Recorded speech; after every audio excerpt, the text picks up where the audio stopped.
Hello and welcome to the final episode of the now award-winning Showboys podcast, Falcon and Winter Soldier Companion Series. Welcome. Thank you for tuning in to live stream, or if you're listening to the audio version later, we welcome you, and we are excited to dig into this series finale. I'm going to call it that for now. We'll get into that later, but I am your host, Mike, and I am joined, as always, with the companion series by my good friend, Jordan. How you doing, Hello. Jordan? Good. Nice. And we have a very special guest, the other, some say, better half of the Scene Snobs podcast. Definitely true. I think definitely I might have also said that to Mick last week, but either way. One of them has to be better than the other, though, right? It's whichever one's on our show at the current time. I like it. So today it's me. Not playing favorites at all. Exactly. But yes, Casey, the Madman Plot, he is joining us. Welcome, Casey. Thank you so much for having me. This is very exciting. Super stoked to be here. Jordan and I have had the chance to square off before, and it was fantastic sharing a screen with you, sir. And Mike, this is our first time. Fun. I know. This is our first time. So I watched the Tuesday night Scene Snobs podcast pretty regularly, and I have conversed pretty regularly with Casey over the interwebs, but this is the first time we've actually spoken, and I feel really nervous and giddy, like I don't know, I'm finally talking to like my first crush or something. I didn't mean to make that here. Really weird. It's so exciting. No, I'm getting verklempt. It's beautiful. Ooh. Yes. I didn't know I'd be treated so well. I'm called back anytime, guys. Awesome. Well, hey, I like how that sounds. But yes, so we're here to break down episode 6 of Falcon and the Winter Soldier. And so usually we start off just giving like our general opinions of the episode off the top, and then we like really break down into the details. So let's start with you, Casey. What was your general thoughts on the episode here? General thoughts on the episode was I was very excited for it to end the way it did. Like, not in a bad way. It was a fantastic series. Anything more you do is just stretching it along. Mm-hmm. And I think we've already seen Marvel burnout happen towards the end of phase 4, mm-hmm. when everything wrapped up with Endgame. So I'm excited that they've kind of cut it down. They've given us the story. There's no watered down levels to it. Parts I disagree with, which I'm sure we will get into. But overall, it was a good series. It was a good show. And Sam's Captain America is the tits. Dude, the suit, awesome. So cool looking. So rad. Jordan, thoughts, opinions? I liked it. They wrapped it up better than I thought they would. We were talking about last time. There was a lot to do in this episode. Yeah. They did consolidate a little bit, like we talked last time. I think there could have been a little more dialogue in certain places for certain characters to close out certain situations. Overall, I was very. I'm talking about Bucky in that aspect, but overall, it was a good episode, and the introduction of Sam as Captain America was done pretty well. I was pretty happy with it. Yeah, man, his suit just looked so cool. Like, I loved it so much. I will say that I'm a bit sad, a little bit disappointed, and I think you might know why. Jordan, I had full intentions of starting this episode with 10 rings on my fingers, going like this, doing a little John Cena for you. But alas, you see, my fingers are empty. And so is my heart, because there was no connection between the Falcon and the Winter Soldier and Shang-Chi and the Legend of the Ten Rings. And let me just say, Kevin, Mr. Feige, okay, just me and you right here, real quick. It's a little side. You really dropped the ball here, man. You missed a big opportunity to really link up two great properties. Okay, follow me. About 80% of the people that are into the MCU are not like hardcore comic fans, and really are probably going to have no idea what Shang-Chi and the Legend of the Ten Rings are. Right. You have this seemingly like really unconnected, wild, far out there movie that's about to come out, what, in September, I think? They just Maybe. I might be pulling that date out of my butt here, but I know they just released the trailer like last week. Anyways, so you're introducing this new hero, this new story element to the MCU that a lot of people are going to have no idea like what this is, and maybe not be that invested off the start or that interested because they have no idea how this ties into anything. And here we are finishing up a 6-episode series of 2 very well-known and well-established characters that you've had, 10 to 13 years to develop and bring people along with, in Sam and Bucky and Captain America and the Winter Soldier and this whole storyline. And they even like go to Madripoor, like where the Mandarin and like all these people hang out. There's so many ways you could have just introduced a little Easter egg or like a little post-credit scene or something of like, Sharon, maybe when Sharon's talking on the phone, it flips over and she's talking to the Mandarin, right? I'm just saying, like, there's so many ways, like, you could have just tied the two together and brought some, like, additional hype to Shang-Chi. I don't know. I'm just really, like, trying to make something of my ridiculous theory that went nowhere to make myself feel a little bit better about myself. Well, wasn't the introduction to the city? I mean, you could count that. That's a little win. It was the one and it's only. Good enough for me. Good. I'm technically still right. I think when right. Sharon made a call, I saw her. It was like 1-800-TENRINGS. That was actually in Batrock's suitcase when he opened it. Yeah. There were 10 rings in there. I don't know if you saw those. Yes, I love it. Actually, Batrock comes out in the final battle with like a Fu Manchu. There you go. Like where you been hanging out? Yeah. On the other side of Madripoor. Yes, the low town. But yeah. Anyways, that aside, I thought it was a pretty cool episode. I thought they definitely channeled their inner Oprah and were just like passing out closure to everyone here at the end. I mean, so much closure, which is good. It's good to have closure. But before we get into the details here, Mick told us last week that the Falcon is your favorite superhero. Was for a long time one of mine. I loved the Falcon. Yeah, tell us more about that. When I was a kid, he was just one of those. I saw a team up with him and Captain America, and I was like, yeah, guy's awesome. I want to fly. I had a big thing for flying. Love the idea of flying. It wasn't until X-Men later that I realized teleportation is really the way to go. But before that, it was Falcon all the way, man. I thought he was such a fantastic character. Nice. So what did you think when we found out that he was gonna get this series and kind of headline it? Yeah, so exciting. I've never really liked the Winter Soldier. I'm on the other side of that, where the Winter Soldier bothered me. I was like, I don't like this guy. I don't like Bucky's storyline. I don't give a crap. Yeah. I'm not interested in his old war buddy. And then I don't know. Over time, they won me over. I think it was right around. I want to say maybe at the last movie. Okay. Maybe all the way to Endgame, where I was like, all right, he's fine. He's not bad. Yeah. He's okay.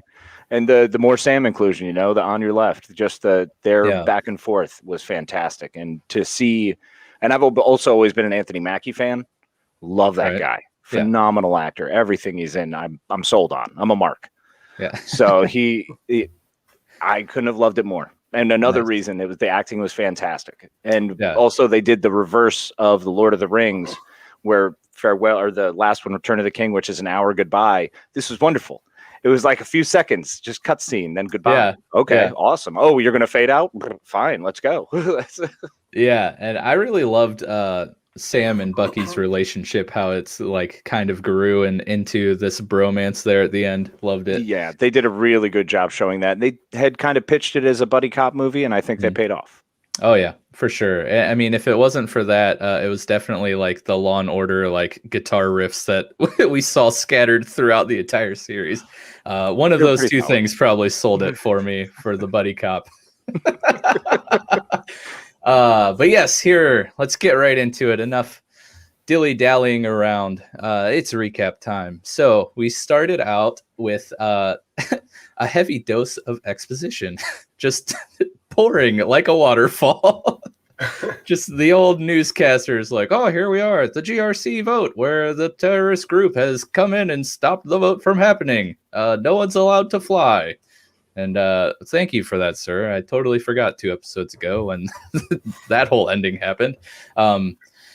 But yeah, so we're at the scene of the GRC vote, and the Flag Smashers have rudely interrupted, and the GRC was about to vote on the issue of global resettlement post-blip. So here, you know, we get like montages of the different Flag Smashers we've seen throughout the series, and like these different roles. Like some of them are like undercover emergency crew, you know, policemen, whatever. Some of them are inside the building, you know, holding the politicians hostage, and then you have Carly just kind of hanging out in the background. Sam makes his entrance flying, soaring through the no-fly zone. He doesn't give a crap about rules. And he's chatting with Bucky. He's like, hey, you know, I called in some backup. And wouldn't you know, right before he finishes that sentence, Sharon pops out of the crowd doing her best Skrull impression and just rips off her whatever, like Harry Potter invisible cape face. The Total thing. Recall face. Yeah. Get ready for a surprise. Yes. Yeah, the whole like first half of this episode is just a lot of chaotic fight scenes, so the recap's going to be a little bit scattered and kind of you know, I mean, how do you recap a bunch of fighting? So I tried to pull out some of the important things that I noticed throughout all this, but I loved the amazing entrance Sam makes, like flying through the glass of the building, you know, hitting that dude with his shield, and he like does this cool like little roll on the ground, pops up, and he's got his sweet new suit on. That guy's arm's probably broken. Oh yeah, for sure. I don't know if any of you watched UFC, but his arm might have been looking like Chris Weidman's leg from last night. Yes. Anyways, yeah, he's good at maiming. Yes. Yes, very Batman-like. But yeah, we got a nice exchange here with one of the security guards. He's like, who are you? I'm Captain America. I thought Captain America was on the moon. So we had a nice little Captain America conspiracy theory return from one of the first episodes.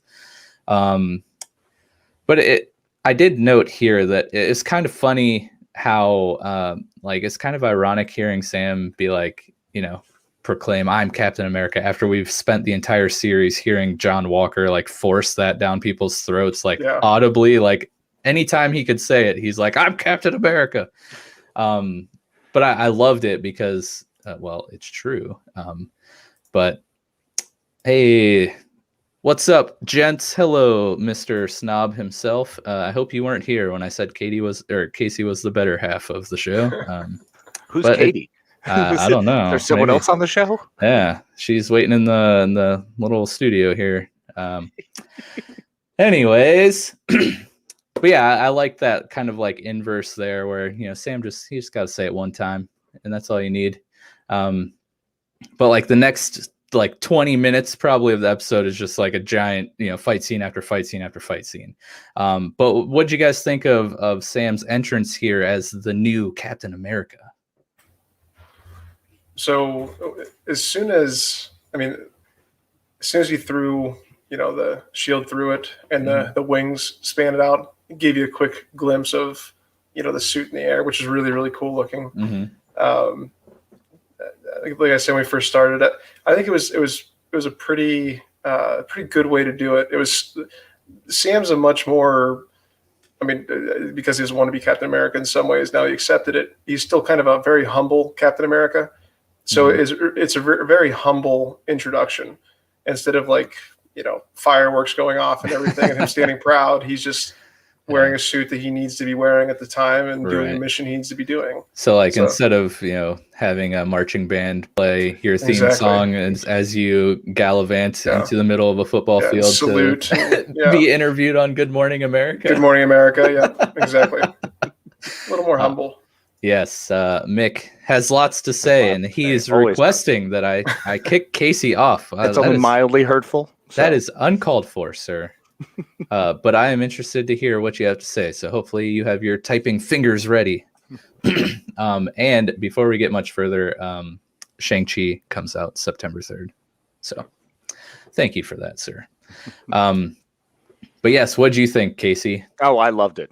It was one of the coolest entrances I've seen for a superhero in a long time. Then that's not saying much because WandaVision was pretty awesome, but I was, I wasn't really, I was whelmed. I was severely whelmed. But this was one of those, like, I went straight back to being a 13-year-old kid. I was just like, oh my gosh, he's bursting through. Do you look at that suit? It's beautiful. And the way he wields the shield, come on. Yeah. It was outrageous. It was so great to see. And it was not overstated. It was done perfectly. Just what it needs to be. Casey, real quick, I thought about this particular episode, after, in like 2005, 2006 or whatever, it was 2015 when he became all new Captain America. It wasn't that long ago. But this is one of those things I didn't expect to see yet, or really even see live action. So it's really cool you see Sam as Captain America. I never thought I'd see a live action version of that. At least they've really fast forward years and years. It's true, because they've just jumped, and it's really great. They gave all of us when we were younger in our 30s now what we love, and now they're going, all right, and now here's what we're doing now, and it's way cooler, and it's way more inclusive, and there's a lot of neater stuff happening. So for sure, just excited for Fantastic Four to not be screwed up soon. Yeah, right. Hey, fingers crossed. But yeah, I mean, after this whole 10 Rings debacle, I have no hope for the MCU. Fingers crossed. Yeah, so I will never let that die. Anyways, for some reason in this entire scene, like when the politicians funnel out into that hallway, like all I could think about was it the Dark Knight? Yeah, because the Joker, Heath Ledger, was in it. But in that whole scene with Heath Ledger in that like super rich person party there in the building when they like go tumbling out the window. Anyways, kind of unrelated, but so we get out of this whole chaos. I'm just going to kind of talk about like each encounter, even though like they kind of are split up. Like for example, Sam, Batroc finds Sam, and then they have their little tussle, and then 30 seconds of that, and then we cut to another scene, and then we cut to another scene, and then like 5 minutes later we're back to Sam and George fighting. So I'm just going to kind of like take them in chunks as they happen and not do all of the like moving around.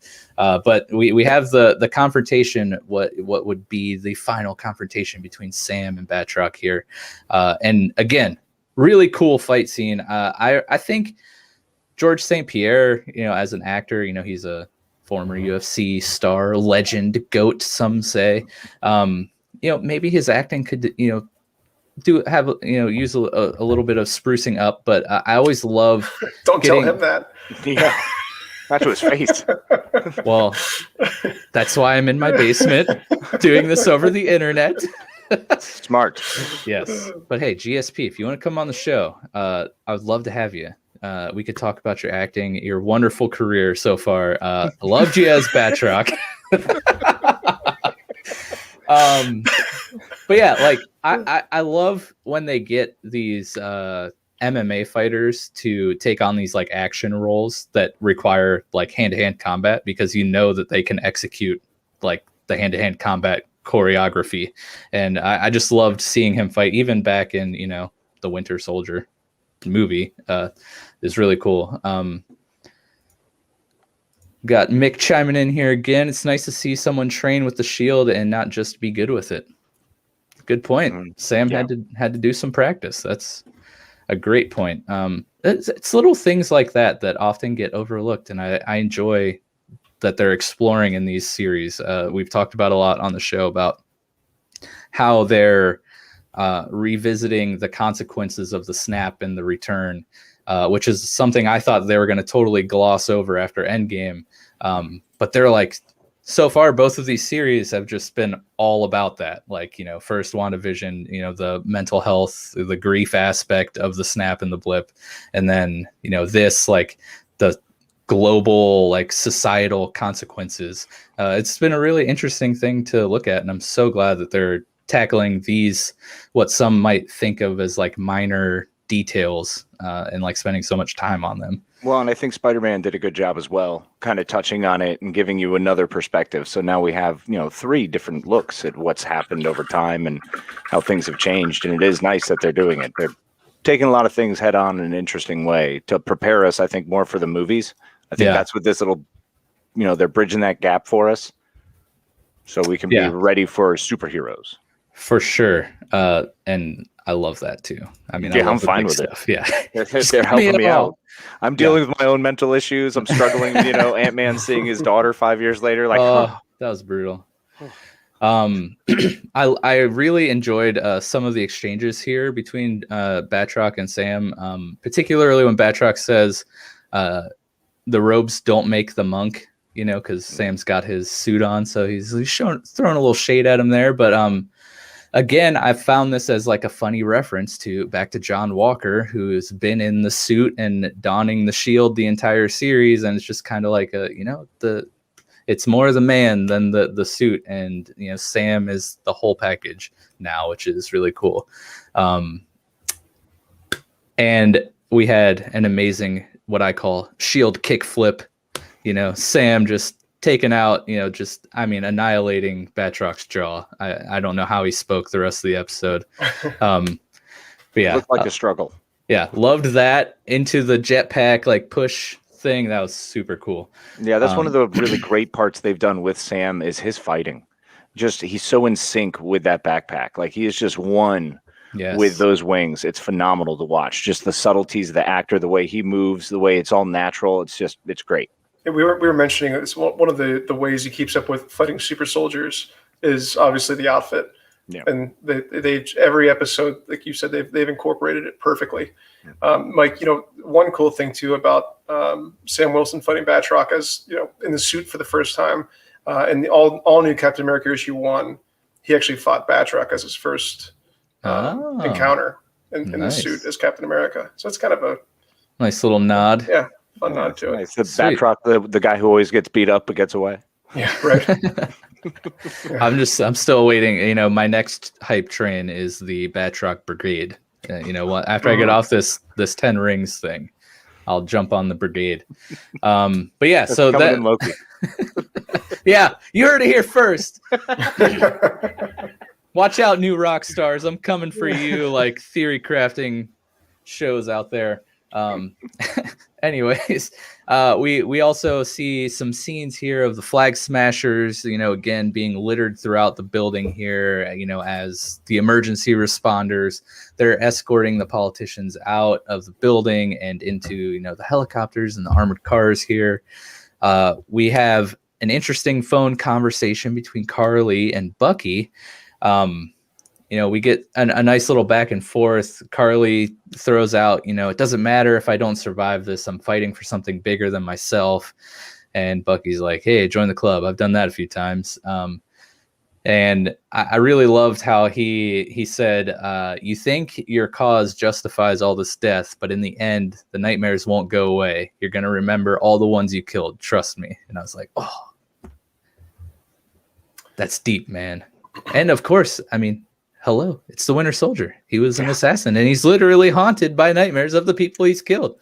It's funny when he talks about I've done it twice. He's talking about World War II, and then also the fight against Thanos. Yep. So two situations bigger than himself, and he's just gotten wrecked every single time. Absolutely true. And seeing him still continue to move forward, to go from the grumpy old man to now like the more aloof old wise man is very fun. Yeah, I loved this little back and forth here, and I just wanted to grab Carly by the shoulders, be like, listen to this guy, he knows what he's talking about. Right. If anyone does. Yeah, he's seen a thing or two. And this entire time Sharon's just kind of like lurking and creeping in the shadows. It's like, I'm helping, guys, I swear. Trust me. Yeah. But American, it's fine. Yeah, exactly. However, in her defense, she does acid bomb that poor dude like all over his face, which looked rather painful. We get a cool helicopter chase scene with Sam again, again mirroring the first episode here. We had the return of Red Wing. We were just talking about Red Wing last episode, Jordan.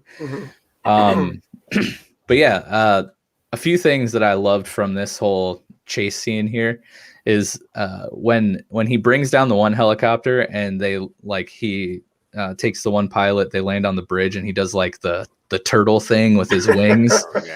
I have dubbed that the Falcon turtle, which I hope we get more Falcon turtles in the future because that was awesome. He just wings up and rolls through a whole bunch of Eternals or something outrageous. He balls up and then the Hulk just rolls him right down the street. Yeah, if we don't have Wolverine and Colossus, I'll take that. That'll work. That's right. Sam finds out through his amazing tech that one of the passengers in the other helicopter can pilot a helicopter. So he, apparently she's wearing a earpiece still, I guess. I don't know. Apparently all politicians have earpieces in. But I thought it was weird. I thought it was weird too, for whatever it's worth. Yeah, but hey, I guess he hacked the phone, which then hacked the earbuds. Yeah. Red Wing's good. What can we say? Yeah. Red Wing magic, y'all. Yeah. But he's like, hey, I got a plan. When I count to 5, you're going to fly this helicopter. Just do it. So she's like 1,000, yeah. 2 1,000. Yeah, and then had several thousands between 4 and 5. I don't know if you caught that. Yeah, it was a Michael Bay count. It was. Yes. But yeah, we get a cool, again, mirroring that first episode when Sam takes the pilot out. It's another scene of him just shooting through the helicopter and just dismantling like a person's body probably in half. But still alive. Still alive. These people are made of steel. The other thing I loved in the helicopter chase scenes here was when Sam got knocked into the water and you could see like the blue glow from his... Yeah. Oh, that was so cool. All I could picture was like his mouth going blah, blah, blah, blah, like, his lips, just filling up with water. Yeah, he had like the eye guards on, but his he forgot the snorkel. Just the big old mouth of water. Oh my gosh. It's all right, Kevin. It's these little details, man. You gotta get these ironed out. We need to know. Yeah. Yes. But yeah, again, like these are just a lot of action sequences. So if I'm like missing anything important, guys, just please call it out. But I'm going to just continue to plow right through. We have a scene here of Carly talking the worst case scenario with her little posse. And she's like, hey, worst case scenario, we'll just kill all the hostages. And you can her crew is not on board with her anymore. We saw that a lot in the last episode, but this one definitely, like in this scene, she gives some more rhetoric about, their message is already out and, the movement's already bigger than themselves. So like, if they all died right now, it's not going to matter because the movement is strong and it will continue. And they're all just like, well, she's lost it. Okay. And then she's like, what, 1 people? And they're just like, bro, I don't want to die. Yeah. I don't want to be like a mass murderer. Like, can we stop this? I mean, in the first episode, they already watched what happened to their buddy who said he would stand up and try to hold down the fort for him. And he just got riddled full of bullets as they took off. So annihilated. Yeah. But she mean mugs them into finishing their little chant. One world. Yes, they all very sheepishly chime in. 1 people. But yeah, she's really she's kind of off the deep end here now. I mean, not finally, but yeah. What do you guys think about her descent into like madness? I think at this point it had to happen because we can't go the whole series without having one of these antagonists go away. Right. There'd be no sense of victory for anything at any point. Carly and Walker are just like half bad guys for the entire series, and like Right. they just there's never any confrontation or conflict. They're just like, And- maybe you shouldn't do that. And, Okay, well maybe I won't. maybe not, right? And if you go back to the first episode, I still think that's kind of a version of Batrock's brigade. Is you have his allies doing his thing, but they were probably doing a mission for Carly or the power broker. Ugh. But it's a the Flag Smashers kind of had to go away in order for the series to progress. Yeah. So Yeah, for sure. I'm good with it. Yeah, agreed. I was actually happy to finally see her go cuckoo pants. I'm like, I mean, she did it pretty much when she, blew up the 4 dudes or whatever it was in the building Right. and 2 or 3 episodes ago. So it's like, yeah, no, I mean, she's bad. But we also watched John Walker kill a guy, so maybe death isn't so bad. So it was about time for her to be like, no, we'll murder people. Yep. We'll We'll continue to murder them. Yep. That's for sure. And then we'll die and more people will murder for our murder. And it's like, okay, cool. There's the crazy. They're That's definitely the one I want to see die Yeah, they're definitely trying to get the murder train out of the station. That's for sure. heavily. We get a scene here where Bucky confronts the Flag Smashers who were hijacking the armored trucks that were full of the politicians. And I first off, Bucky's entrance into this fight was rather hysterical for me, where he's just speeding at the cement like traffic brigade, like barricades. I'm on the brigade thing. I can't Bad trucks, traffic brigade barricades. yeah, where he just like does the front wheelie jump off tackle thing. It's like, I mean, you could just like got off and like tackled him. Well, they had to give the throwback to what Steve Rogers did in Winter Soldier, right? When he was going after the Quinjet, he did the same trick. Yep. I think, right? He did. Yes, he did. Yep. And that was also one of my favorite scenes that they had, I think, 2 episodes ago, when he's like, you see the Winter Soldier actually going back through his Captain America knife fight. Yes. He's got that thing in his hand and he kind of drops him out. It's like, oh man, because that's the only guy who ever bested him. So. Which, by the way, out of all Captain America scenes, when he drops the Quinjet, that is probably in that movie it just kind of shows you what Captain America can do against not just like a person, but he can drop a whole aircraft. It's so good. It's great to see that. Yeah. You guys, short aside, you guys would be proud that Nick has now started the long road of the MCU. Oh, wow. The other night, he's like, I'm watching Captain America 1. I was like, what? Whoa. I was like, hey, you want to play Valheim? He's like, after I watch Captain America 1. I'm like, what are you talking about? He's like, I'm literally watching the first Captain America. And I was like, oh, he's cool. Like, are you drunk? Yeah, I actually pulled that 3 months ago. I did that right at the beginning of the year. Did the full MCU run. Yeah, It was a lot. Yes, it is. That's a lot of movies. We did that shortly after, between Endgame and Far From Home. Yeah, my wife and I, we watch movies all the time, and that was like a month and a half worth of movies. It was fun going back through after watching, everything and not seeing it for so long, and then like seeing Endgame, the finality of this phase, and then like seeing all the cool Easter eggs and like story elements that you thought maybe weren't as important, back when you watched the first Captain America all those years ago, and like being like, oh, holy cow, like that's really cool. That ended up being super important. Anyways, but this is a Falcon and Winter Soldier show. They did their due diligence. They sure did, or they did a lot of retconning as they progressed through the phases. But either way, I'm all for it. I'm here. Give me more. Yeah. So I loved the whole interaction here with Carly, where she's like, "Oh, great, he's here. We need to distract him. Give him someone to save." They're like, "What?" They're like, she's like, light the truck's on fire, dude. Like, I wasn't joking. They just like treat him like a little dog. Like, just throw him a ball, squirrel. But yeah, they light a truck on fire, and Bucky, of course, has to save them. So he does, and it looks like the Flag Smashers are going to make their escape when one John Walker appears. Yeah, just a grand entrance here where he's just like, Morgatho!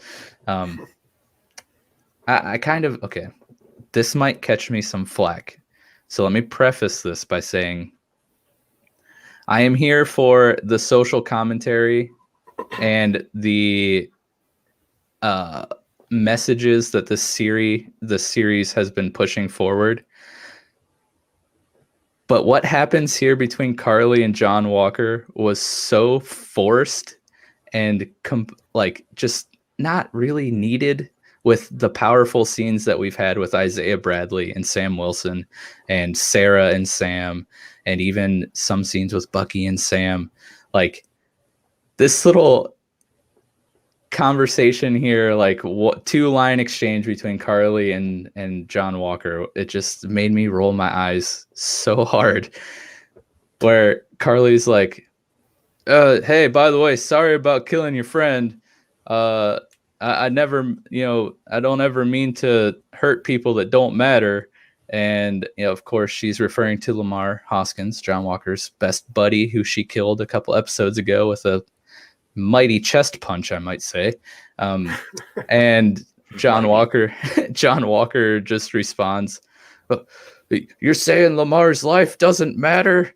And I mean, like, you might as well have just said Black Lives Matter. I mean, like, Black lives do matter. I'm gonna say, I want to get myself out of the hot water first, real quick. Black lives do matter. The message matters, but like, this did not have to happen, because there are so many more powerful scenes in this series that get that message across. You don't need to force this one. I agree. Obviously, it's not even more so like even what John Walker said. It's why would she say it the way she did? It's like, yeah, I mean, it's like, so on the nose. Like I'm trying to make you feel better, but I'm also going to tell you your friend doesn't really matter. Like, where's the peace in that? You know what I mean? Like, I didn't mean to kill your friend, but it's okay. I don't normally try to do that if he doesn't matter to me or doesn't matter to the world. Like what? Like, hey, let's be cool. It doesn't make any sense what she said from the beginning. At that point. But yeah, I'm with you. It was weird. It was very weird. And I'll tell you right now, you guys made a connection. I did not, because my brain just heard that and went, oh, this is such lazy writing. What are they even saying this? Like, what kind of interaction is this? Yeah, of course, you're going to get angry and just chase after it. Why would you talk? Yeah. And his screaming Morgenthau was like, oh, it's Kurt. Kurt Russell showed up. He took over for this one moment. Yes. Yeah. So sorry if that puts you in an awkward spot in the episode here, Casey. But I just had not at all. Get that off my chest. Like I said, I thought it was just crappy writing. I didn't see it as a thing. So if they were trying to make a thing, it was piss poor job. It wasn't necessary. They've done so many things well in this show. Mm-hmm. Why would you chalk it up and try to do some dumb forced line there? Like, and even if it wasn't intended to be that, like you said, it's just awful writing. Like, why even have that exchange there? It's so pointless. So unnecessary. There's so many other things you could have said there. Yeah, which leads me to believe that they were trying to make that social commentary, which is equally as bad writing. Because even if you were trying to make commentary, you probably could have done it a lot better. We've seen it better throughout the whole series. Yeah. Like, everywhere is fantastic. And then that line, I was just like, boring. My brain skated right past it. Yeah. So moving along, so we don't want to dwell on not fun parts. Yeah. Walker then proceeds to get himself and his aluminum foil shield royally beat down. But our pal Bucky comes in to save the day yet again.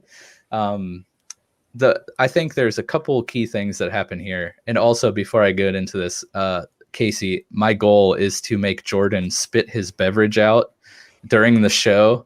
So just be warned in case you are, easily provoked into laughing if you're drinking. I'm constantly. If I could get both of you in this series finale, I would be so happy. It would make up for the 10 rings. Game on. I'm not having another drink until the Isaiah Bradley part. Well played, sir. Yeah. Shouldn't have said anything. But two things I think that happens here with Bucky that I thought were really cool and gave some growth to his character. when he rescues the passengers from the burning truck, as like the last one funnels out, he's like, "Oh, hey, thanks for saving us," which is totally something you would say right after being saved. Yeah. Once But again, like terrible writing. Yeah. It happened real back to back there. Yeah, they were just done at this point. There's like, whatever, just let's get it out. But I think it was a big deal for Bucky because he kind of pauses. Maybe he was noticing in real time the bad writing, or he could have been like, "Oh, I am doing something, good here." The thing that he's been struggling with the whole series of, not being a worthy, like, good person because his past as an assassin is haunting him. But like somebody is thanking him for saving their life, right? And I think this was a big deal for him to hear in this moment. And I think that it's echoed by the scene where he gets knocked off the ledge or whatever down into the construction pit. He does a very like superhero landing on one knee, fist to the ground, almost very like Superman like from Justice League, right before he takes off into the air. But I think this was the moment where Bucky realized, like, I'm no longer the Winter Soldier. Like, I am Bucky Barnes, and I am a hero. That's what made you laugh? I'm Bucky. Like, I don't know. It's something about that. I could hear. I heard it, and yeah. Yeah, I can't take this guy anywhere. I'm trying to have a serious moment here for Bucky. And Jordan's just laughing. It is brilliant because it was a perfect moment for Bucky. It really was. It was all those things. But once again, there's so much lazy writing there. And I feel like we've gotten him to that point. We didn't need words at all to see him actually getting to that point and succeeding and then having a superhero landing. You're right. You got to do the whole superhero landing. It's fantastic. Yeah, because his other landing in the past was not graceful at all. He just fell from a plane straight on his back. Yeah, which I think that was, I think it was kind of a parallel to the first Captain America when he fell off the train to his death. He had the same kind of, falling backwards, but he turned and landed correctly. Mm-hmm. Obviously a little bit better of a landing. But it would have been much better if the guy jumped out of there and as he was running away, he's like, thank you so much, as he runs off screen. Yeah. That's more realistic. Yeah, way more than like, I'm going to slowly get over this hump and go, thank you, sir. Yeah, exactly. So kind of you. Yeah, thank you for sparing my life from this flaming truck. What? Yeah. Meanwhile, what about the people that are still in the truck screaming to get out? Yeah, there was a second one, wasn't there, at that time? Yeah. There were plenty of people back there who were just taking their time. But how hard was it to open that truck? They might have been safer in the truck. Right, it's a metal truck. I mean, like, you're basically in like a Gringotts vault of trucks. The heat element, sure. Yeah, I don't know if he can even go through that, like that many layers, but I don't know. Who knows? Just turns it into a giant smoker. Yeah. Anyways, so we have more fighting between Walker and the Flag Smashers, which really is just Walker getting beat to a pulp. But the Smashers, they disperse, and Walker continues to chase / fight Carly, obviously, because he's got a little beef with her, as she tries to make her escape. And, we get some cool fighting, like in the railing of the construction, which I thought were the moves there were kind of cool, where she's like sliding under rails and like dipping and diving in between them, and he's missing like every attack. And then she eventually gets away, hops in the other armored truck, and then just drives it off the ledge where Bucky landed, and climbs out of the truck as it's teetering on the edge of falling. And John Walker is faced with a decision to make here. Does he continue to chase and try to avenge the death of his friend, or does he save the people in this car, which really ultimately save Bucky from being smashed by this giant truck that's about to fall on top of him?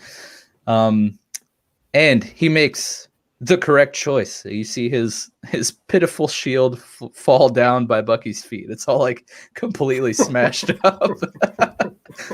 But just before the truck starts to fall, it stops, and you see John Walker's back there trying to pull it back up.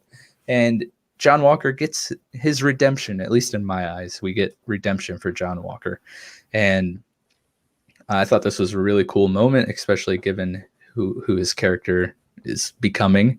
It's important for maybe not everyone to hate his guts, because he probably will be around in future titles.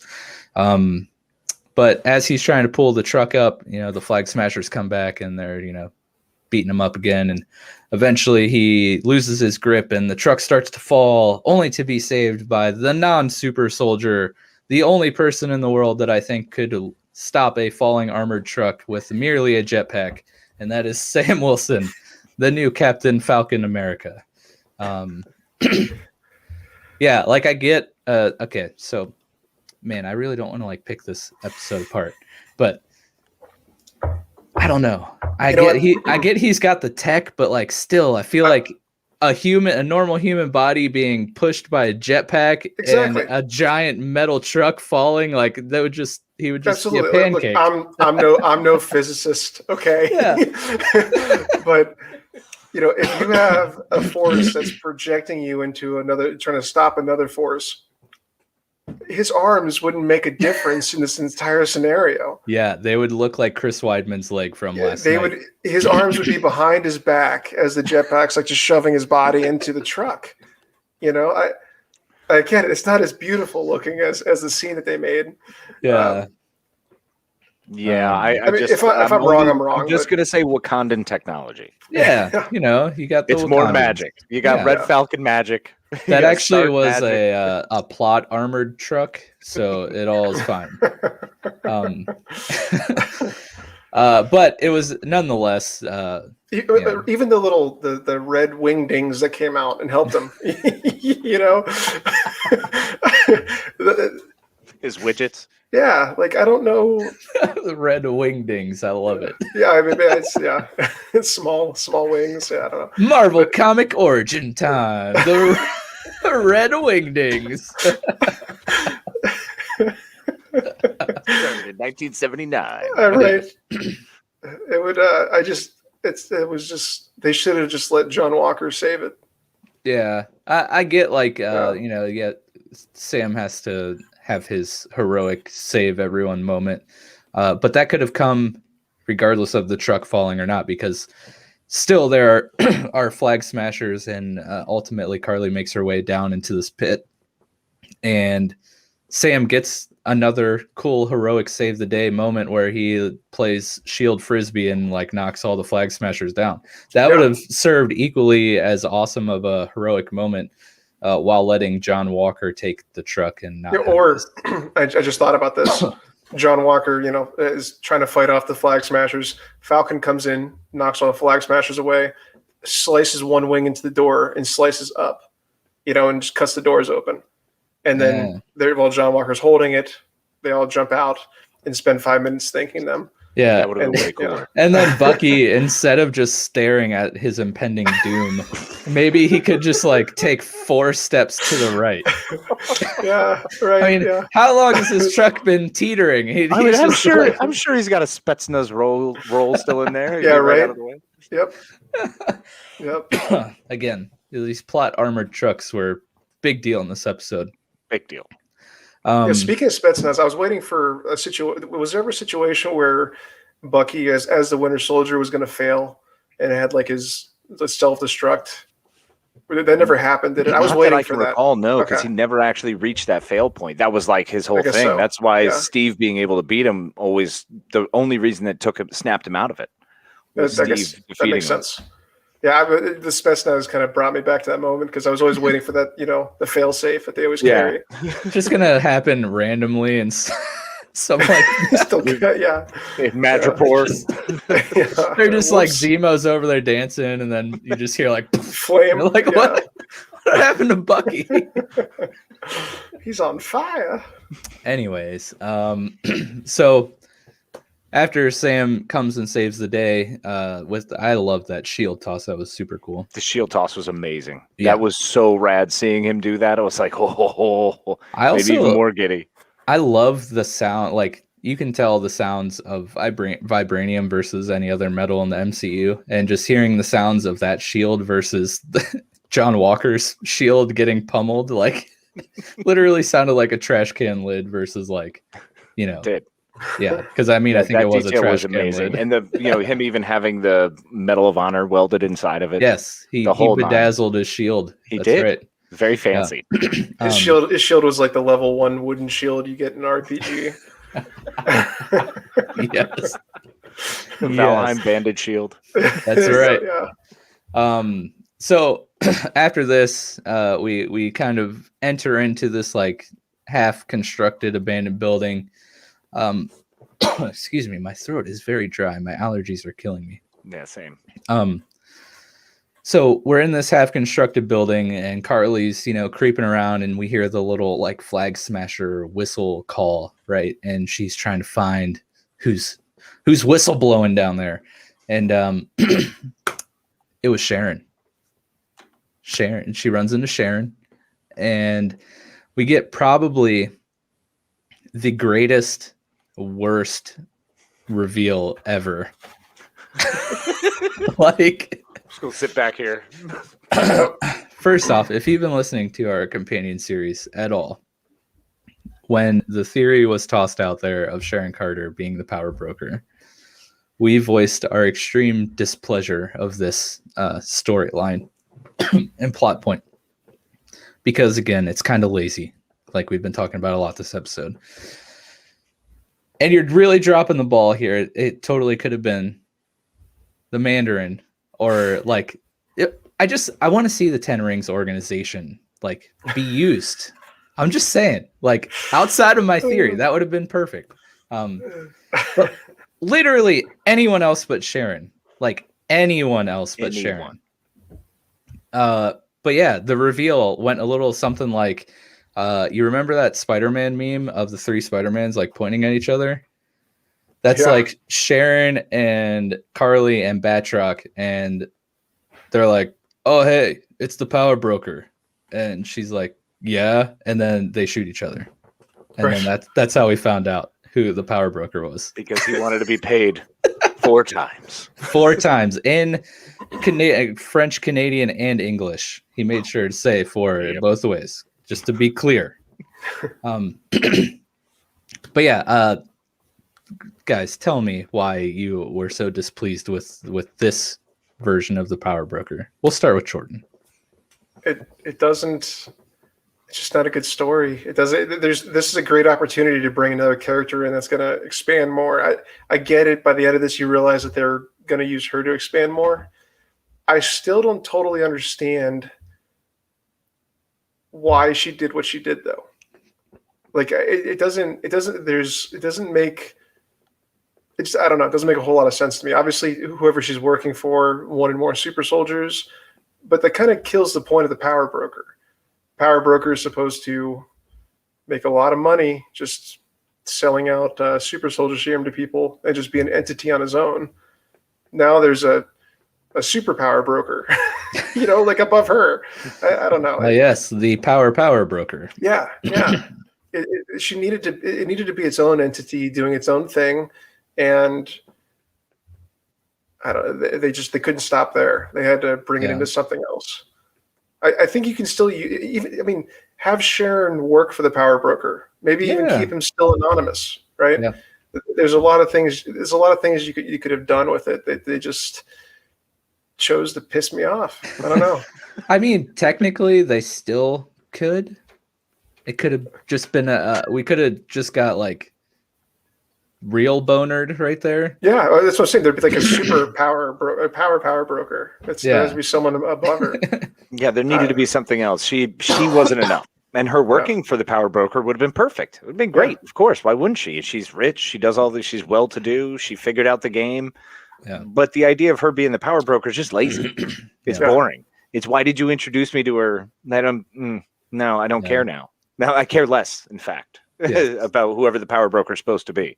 Maybe they were talking about like the power art broker, because she was slinging them art pieces. Then that's the whole idea, is she was an art dealer. She was a broker. She brokered all these deals. She's the power broker. So they kind of gave it away. They fed it to you in the beginning saying, I deal in all this art. It's like, oh, you're a broker. Yeah. Got it. Cool. It was so obvious you didn't want to believe it, right? Exactly. I was like, it can't be. They're just teasing me. Just be teasing me. And they weren't teasing me. It's like the first Scream when Billy drops the knife and the mask and everything. You're like, oh, he's got it all, you know. But, yeah. Yeah. The one time that we wished that they would have bonered us and we didn't get bonered. Right? yeah, Oh man. But yeah, oh for 2 for me there. You know, no 10 rings, and then Sharon being power bonered. we definitely got power bonered so hard. With the 3 of us, all right, gentlemen, nice Sunday night. Right. But yes, so Sharon does shoot Batroc.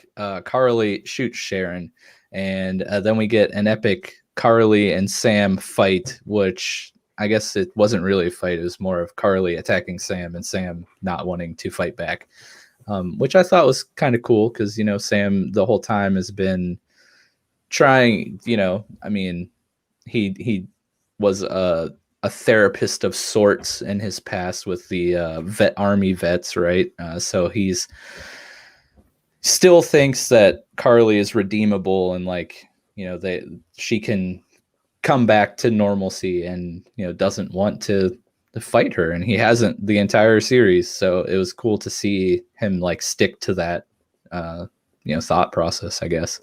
What would you think about Sam resisting the whole time? Casey? No, I'm a huge fan of it. I mean, it goes right into who he is. He's a pararescue. He's a PJ. His whole career has always been as a frontline medic, saving other people, going on rescue missions. It's who he is. So it's the most Steve Rogers thing he could have done is sit there and take the beating, a la The Winter Soldier, the movie, where he gets there beat up by Bucky.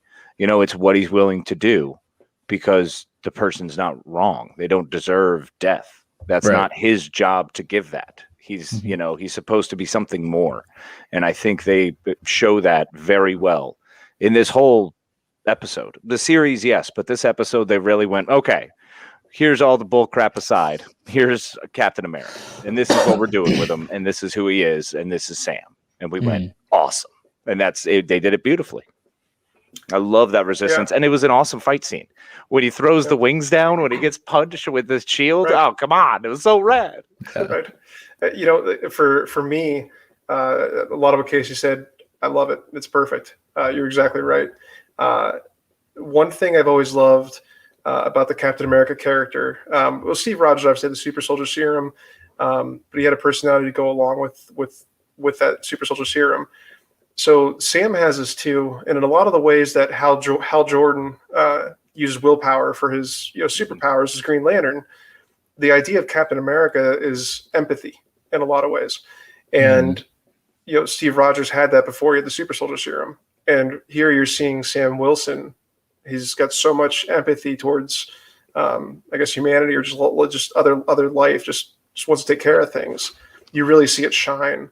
And for me, that was like in this episode, I'm like, all right, he's getting to, I really see him as Captain America now in this empathetic light, you know? So that was probably my favorite scene just because of that in this whole episode. Agreed. It was amazing. And that's one of the big things with Steve Rogers is he wasn't a soldier when he got the super serum. Exactly. Yeah. You know, whereas everyone else who's had it has been messed up. And that super serum soldier pushed Carly to do the extreme. It pushed the U.S. agent to do the extreme. It's pushed all these people in the wrong directions. And so someone who doesn't have it is more likely to deserve it, deserve the mantle. I think that was Lamar's quote from a couple episodes ago. Excuse me. When he was talking to John Walker about the serum and him saying that, you know, power just makes you more of who you already are. Basically, I'm paraphrasing, but yeah, it just everything you guys said. You see that in that quote there from a couple episodes ago, and it's just cool. You also see that side of Sam that you guys were talking about, you know, in an upcoming scene where he's talking with the senator and stuff, just of his, you know, level-headedness and like logical thinking kind of. But yeah, sorry, allergies suck. Where am I at on my notes here? Okay, so I do when you're talking about the wings being planted in the ground, like I loved that. The use of his wings in all these fights and stuff is so cool. I hope we see a lot more of that. Yeah, it is one of the best things to see. They translate very well. Yes. And especially like, I mean, I kind of see Sam also as like a replacement Iron Man for the time being too, because he has the tech now alongside Spider-Man. Those are the tech guys, right? So you're going to get to see a lot of cool Stark-like tech in fights, with the absence of Iron Man for the time being. Well, we also still have the PIM. We still have PIM technology, so there's still some cool tech out there. Yeah. But come on, the PIM technology is not nearly as cool. Whoa. That's a story for another show. It's not. So, I don't know if anyone's talked about this, if you guys read or heard about it, but the grenades that were being used during this whole battle, the little round grenades with the mercury vapor coming out of it. Mm-hmm. Did anyone else think of Norman Osborn, Green Goblin, at this point? 100%. I did not, but that is pretty cool. The moment you see those smoke and it's green. Yeah. So it threw me too. I was like, wait. Absolutely. Yeah, I was kind of one of the things that's happening with I'm wondering if Norman's going to be introduced, Dark Avengers series eventually, maybe out of this. Maybe instead of the Thunderbolts, it'll be Dark Avengers. I don't know. It's just we'll get to that, I think. But yeah, for it's sure. a good theory. That would definitely be a good way to make a new tangent. And there has been discussion of Osborn returning for some of the Sony work, so we'll see. Yeah, they're kind of like intermingling the Sony and MCU stuff, so definite possibility for sure. But probably my favorite part of this episode happens here.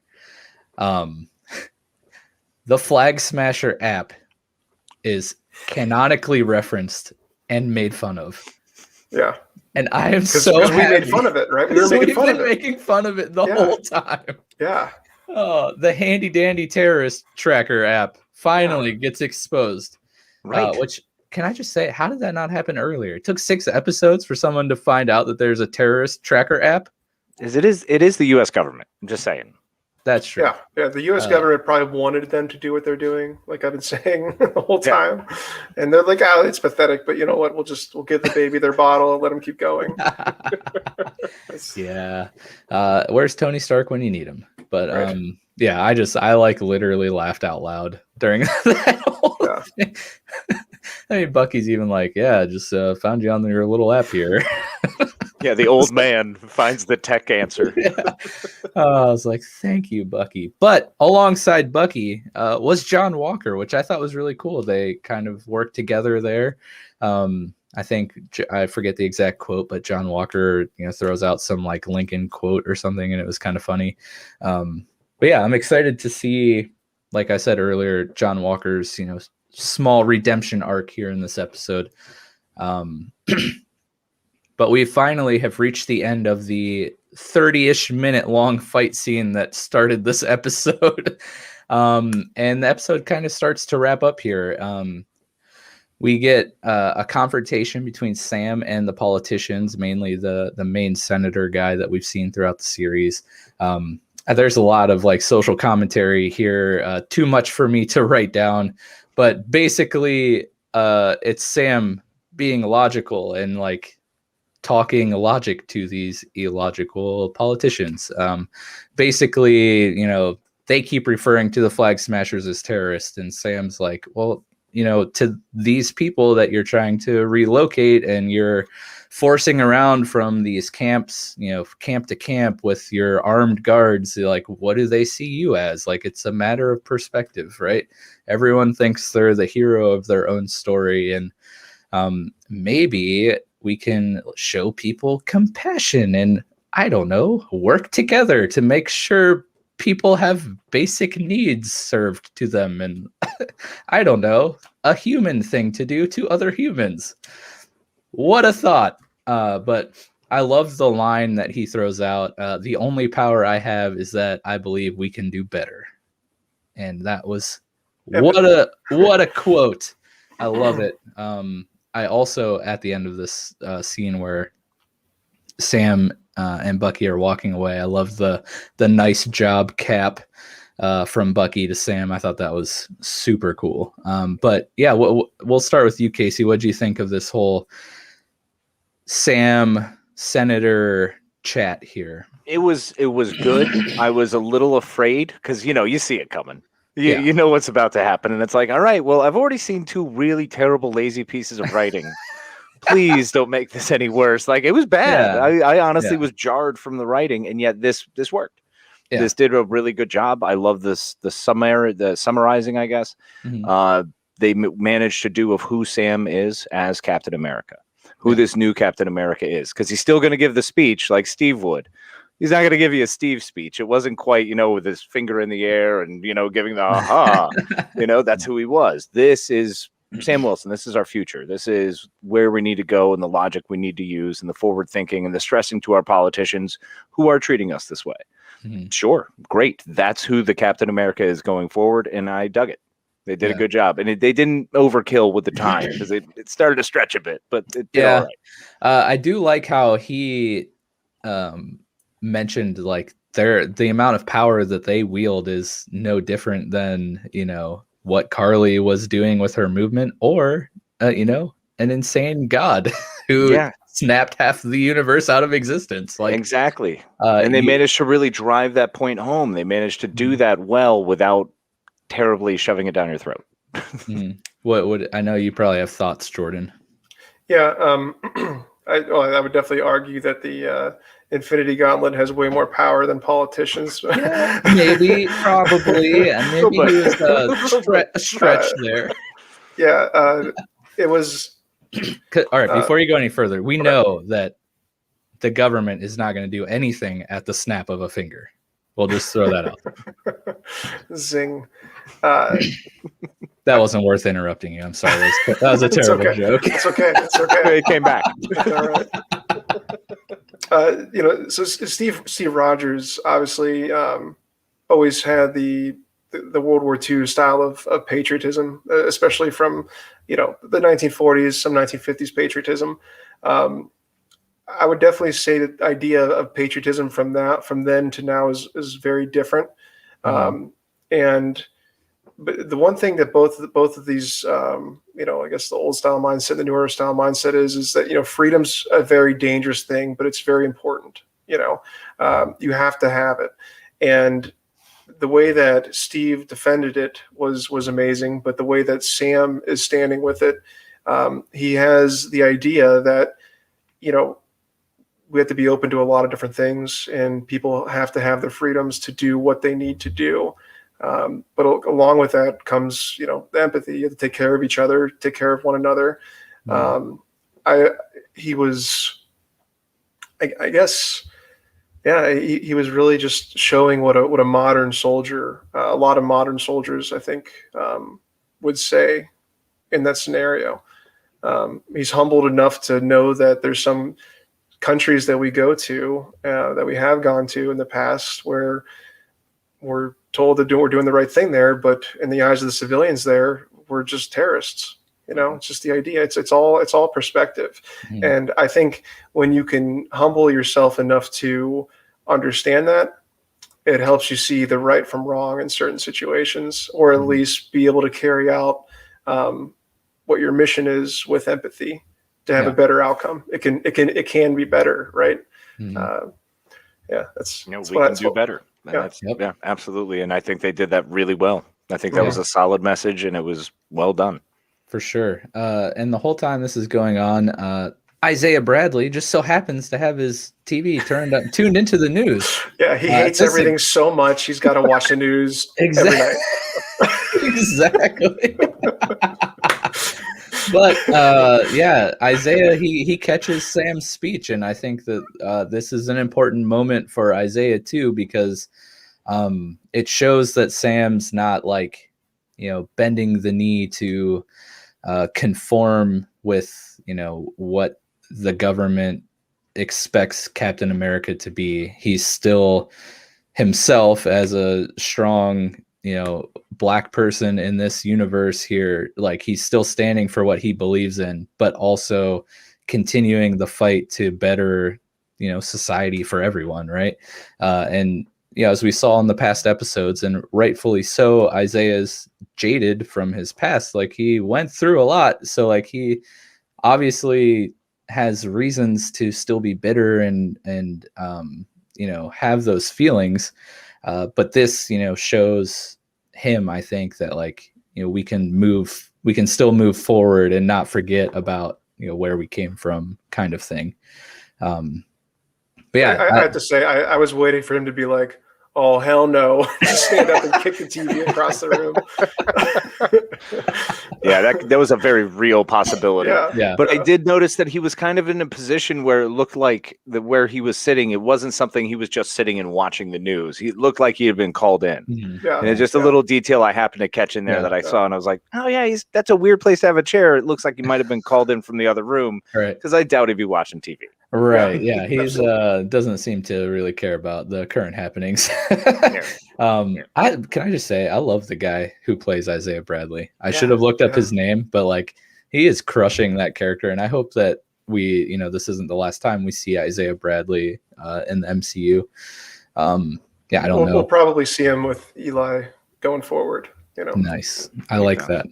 But yeah, after this, after Bucky and Sam part ways, Sam accepts his first mission as Captain America. One of the I don't know, security people or whatever, calls Sam over, and he's like, hey, the last flag smasher, we've tracked him. He fell into the Hudson, and we need to get him. Like, he's the last one. Can you help us out? And Sam's like, of course, always.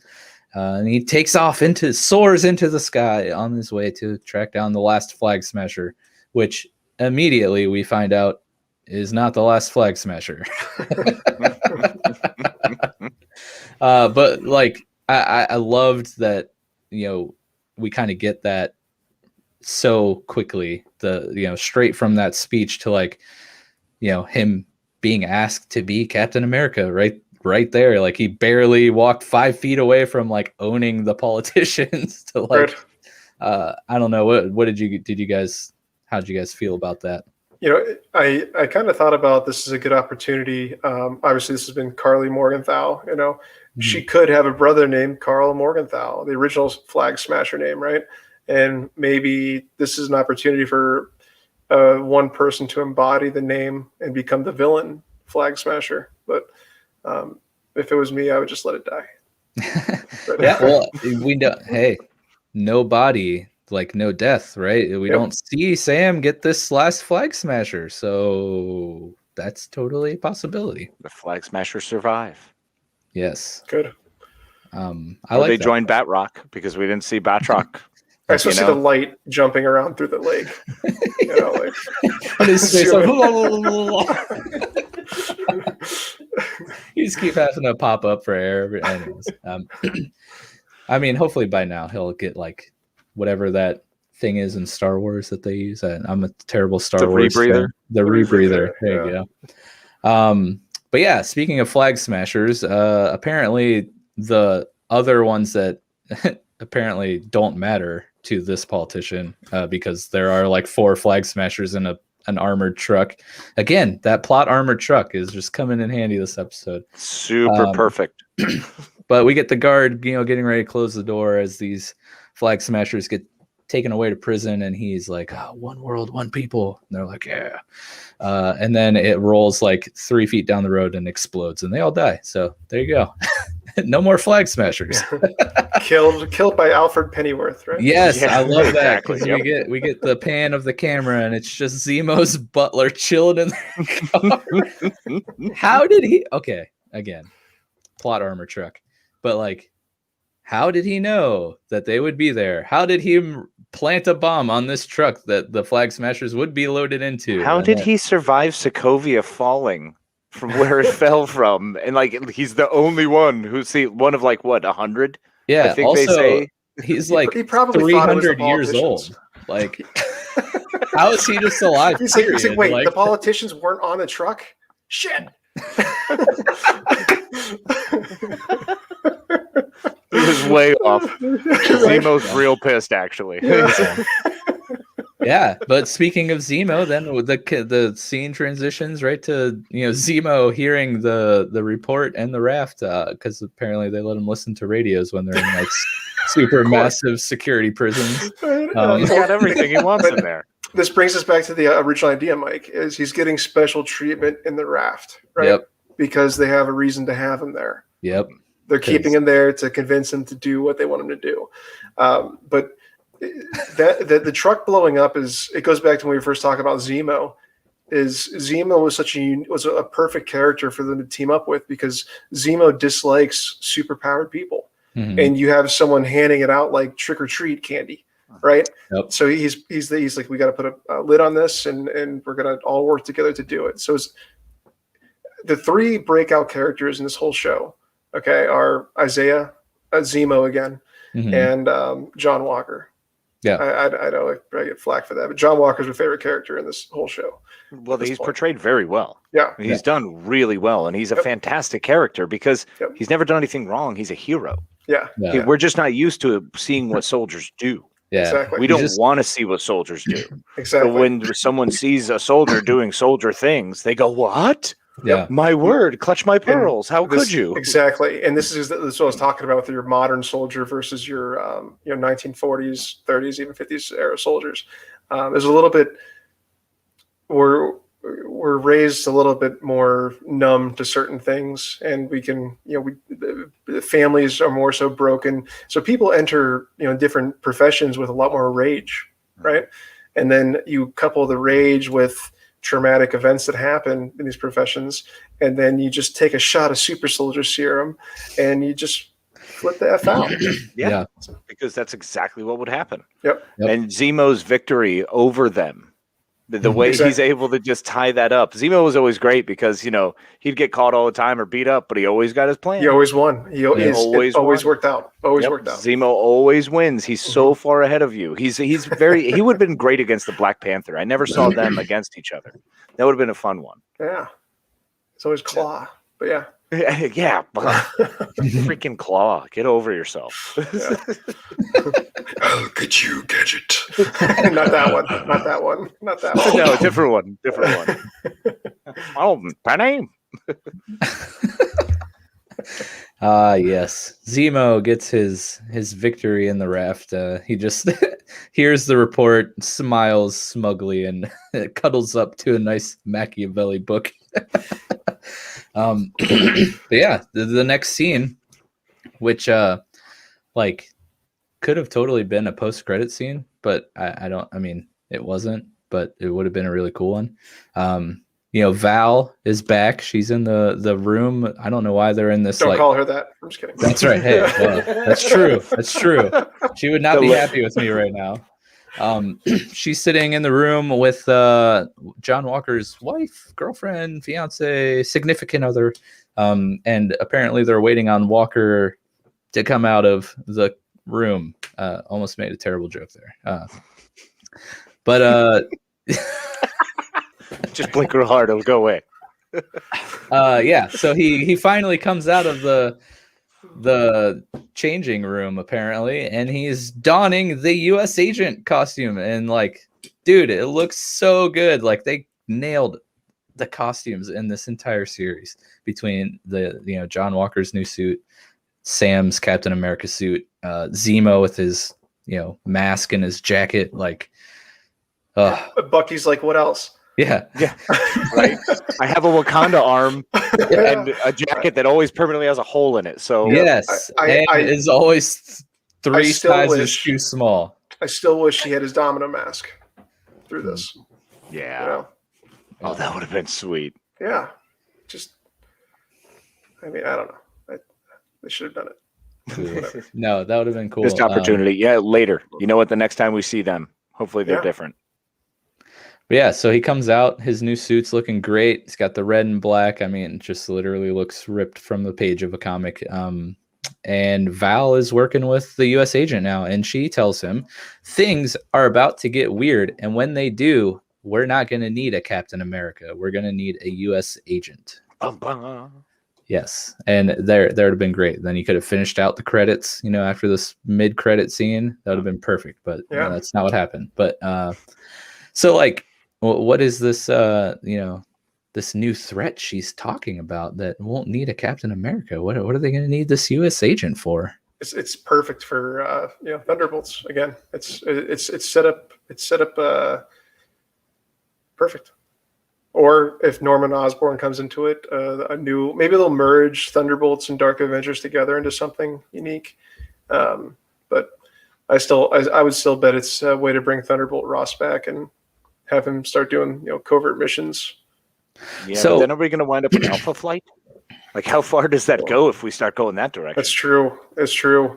I mean, and Alpha Flight obviously brings us closer to the X-Men. Mm-hmm. Yeah, it's. I don't. It's especially with if Carter's working for Sword. I will get into that, but there's so many little things that they've laid groundwork for that it could be. Yeah, that it's a lot of fun to see. It's great to theory craft. Yeah, I mean Norman Osborn, if he comes back and dons like the Iron Patriot outfit, it's obviously perfect for Dark Avengers. You'd have a new Iron Man-esque character. And U.S. agent can play the role of Captain America in that, obviously. Mm-hmm. I don't know. There's just so many things that you could do. It's pretty crazy. I'd like to see John Barnthal's Punisher show up in the Thunderbolts though with the Red Skull. Yes. Oh man. There's rumors floating about he and Charlie Cox and I forget who plays Jessica Jones. But those three actors, Kristen Ritter. Yes, reprising their roles, but as rebooted characters. Not related to John Ritter. Yes. Right. Different Ritters. Also, Vincent D'Onofrio is in that rumor too as Kingpin, so that would be cool. Jordan, in our episode 0, did you talk about the Thunderbolts at all? I know we've been mentioning them, and I don't think we've ever mentioned the Dark Avengers, but maybe this could be. That could be it. Sure. The comic origins segment here, because I don't know much about the Thunderbolts or the Dark Avengers. So this, at least for my own benefit, please enlighten me. To be completely honest with you, with the Dark Avengers, it's they're the anti-heroes of the Avengers. So you have Norman Osborn as Captain America. You have a character named I think Drake for Wolverine. Venom comes into it as a character. I think he plays Scorpion. They have a really inverted evil idea as to how the Avengers operate, but they play the role of the Avengers with their own with their own ideas, and it's really, if you know the Justice League, and there's also the Injustice League. Same kind of the parallel villains of certain characters that are seen as heroes by certain groups of people. Dark Avengers, they don't go back too far. I think they're either late 2000s or early 2010s. Yeah, I want to say late 2000s, and they had then they also had they involved Dr. Doom. I remember he was a big part of it too. So they've opened up Latvia, Madripoor. They've given us the locations to now start building the worlds. Yeah, exactly. I mentioned the last episode too. This is the blip kind of gave the MCU a way to redraw boundaries around different countries. So maybe that'll form Latveria and all these other different countries that wouldn't normally be there. So it's really a it's a possibility this could be happening. But my money's still in the Thunderbolts. But I wouldn't even be thinking again of the Dark Avengers if we didn't see those grenades that we saw that looked like Osborn tech. And who'd better to bring in but Osborn? And especially if you're already going to be focused in New York City so much, you got to have Spider-Man in there. You got this great deal with Sony. Yep. So just start spinning it all together. Yeah. Oh, another joke. Yeah. I see what you did there.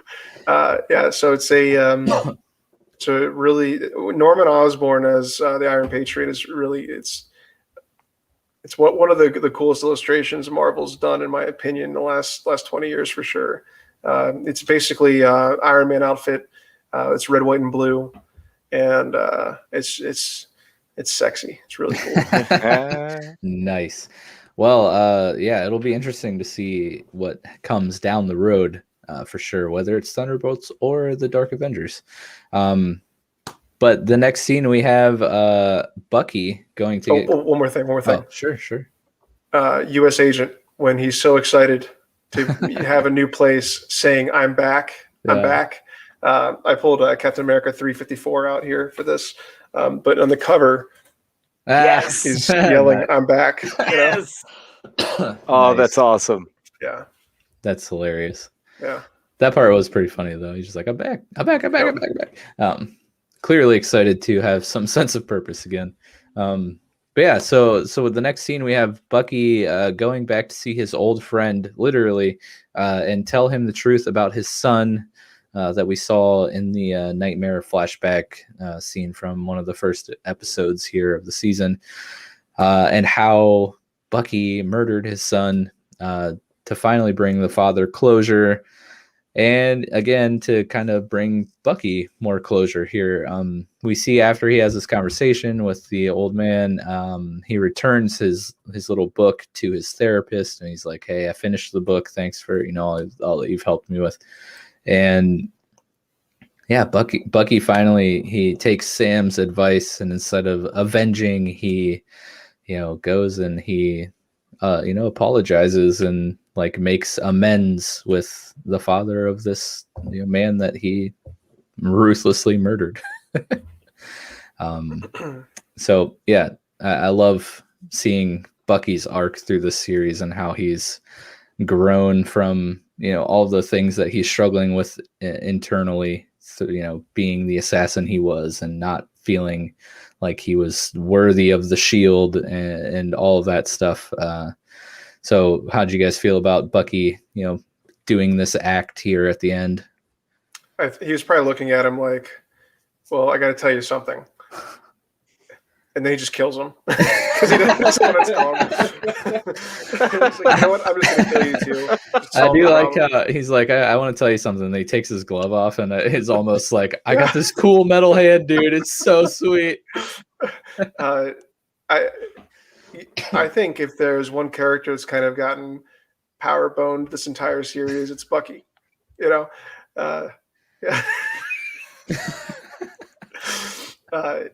I think he was very underpowered at times. Sometimes you forget he's even a super soldier. Yeah. Sometimes you're reminded he definitely is, like in Madripoor, but his character arc wasn't. I think it started off going uphill, but then it just kind of went forward and never really went up, and then just kind of dipped. Dipped super hard in this last episode because there has to be some deleted scenes of dialogue there. That's what I was talking early on. The scene needed way more dialogue. Like we have no idea what happened. It's like he literally told him, and then he's like, "So call me in the morning," and we just turned and walked out the door. See you later. The only thing that gives you a sense of obviously the guy will probably never wants to talk to him again. Maybe he does, who knows? But when he looked in the window and saw him and saw that he was smiling and having a decent afternoon, I think it's because the father found some closure for the situation. Mm-hmm. That's the only thing. That's the only thing I could picture was like a type of closure to this entire thing for them. She even saw him through the window, didn't she? Mm-hmm. Yep. And there was again, like, "Hey, I know it all now," And he obviously walked out on her in the date, and now she probably knows this, and I don't know. There just isn't enough closure situation. Maybe I'm wrong. Maybe I expect too much. Maybe I'm just a jerk. I don't know. I didn't like it. This is probably the only time I'm ever going to disagree with you ever on anything. I think it was perfect because I think we're looking in on something that's a story of two older men and older generation, something we've discussed generationally. You don't have those conversations. That's not for the public. So the way they make it a very personal, private thing between them, showing that all we need to know is Bucky told them. That's it. That's where Bucky's story ends there, because that's the closure he needs, because he's completed.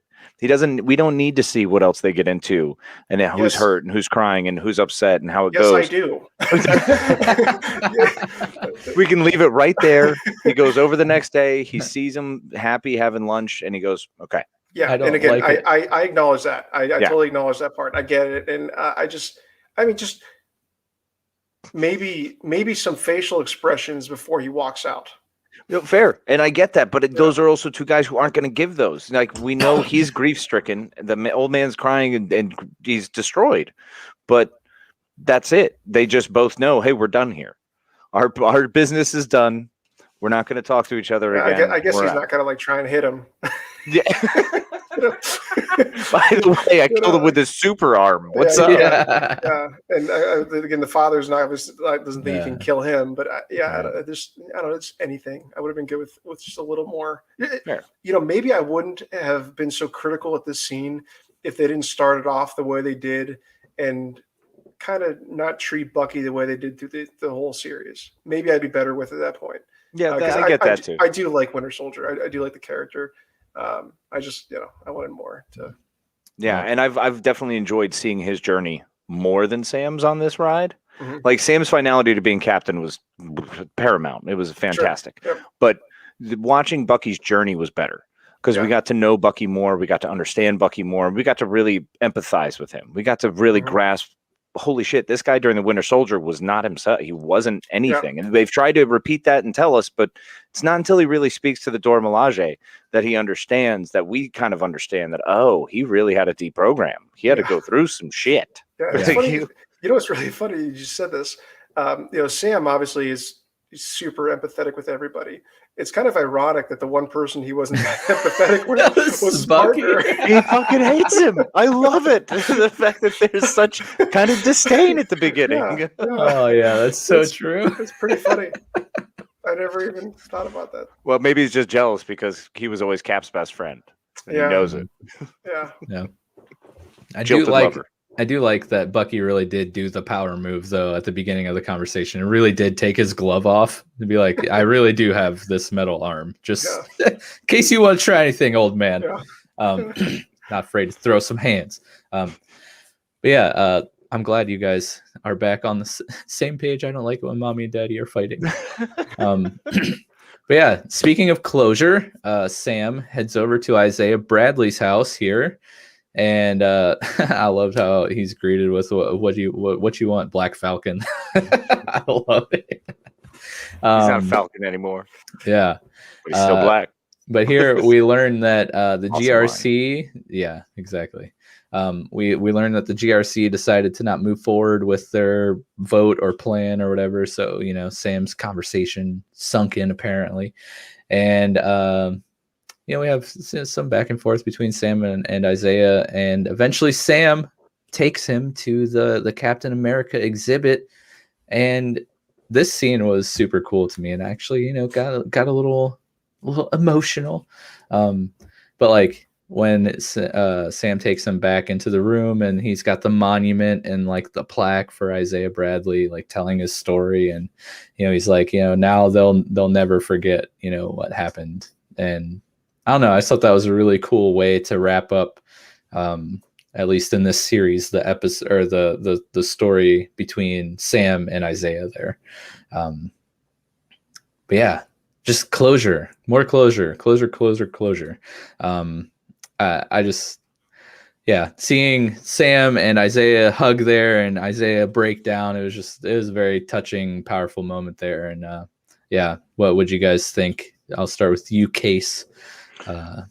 Well, this one I was a little on the fence with, because there's just certain times when you feel a ham-fisted moment coming up with a little extra cheese, with some cheese sauce, and I was like, all right, this is going to be sweet, and it was. It was actually really nice. I love their interaction in the garden more so than the Smithsonian.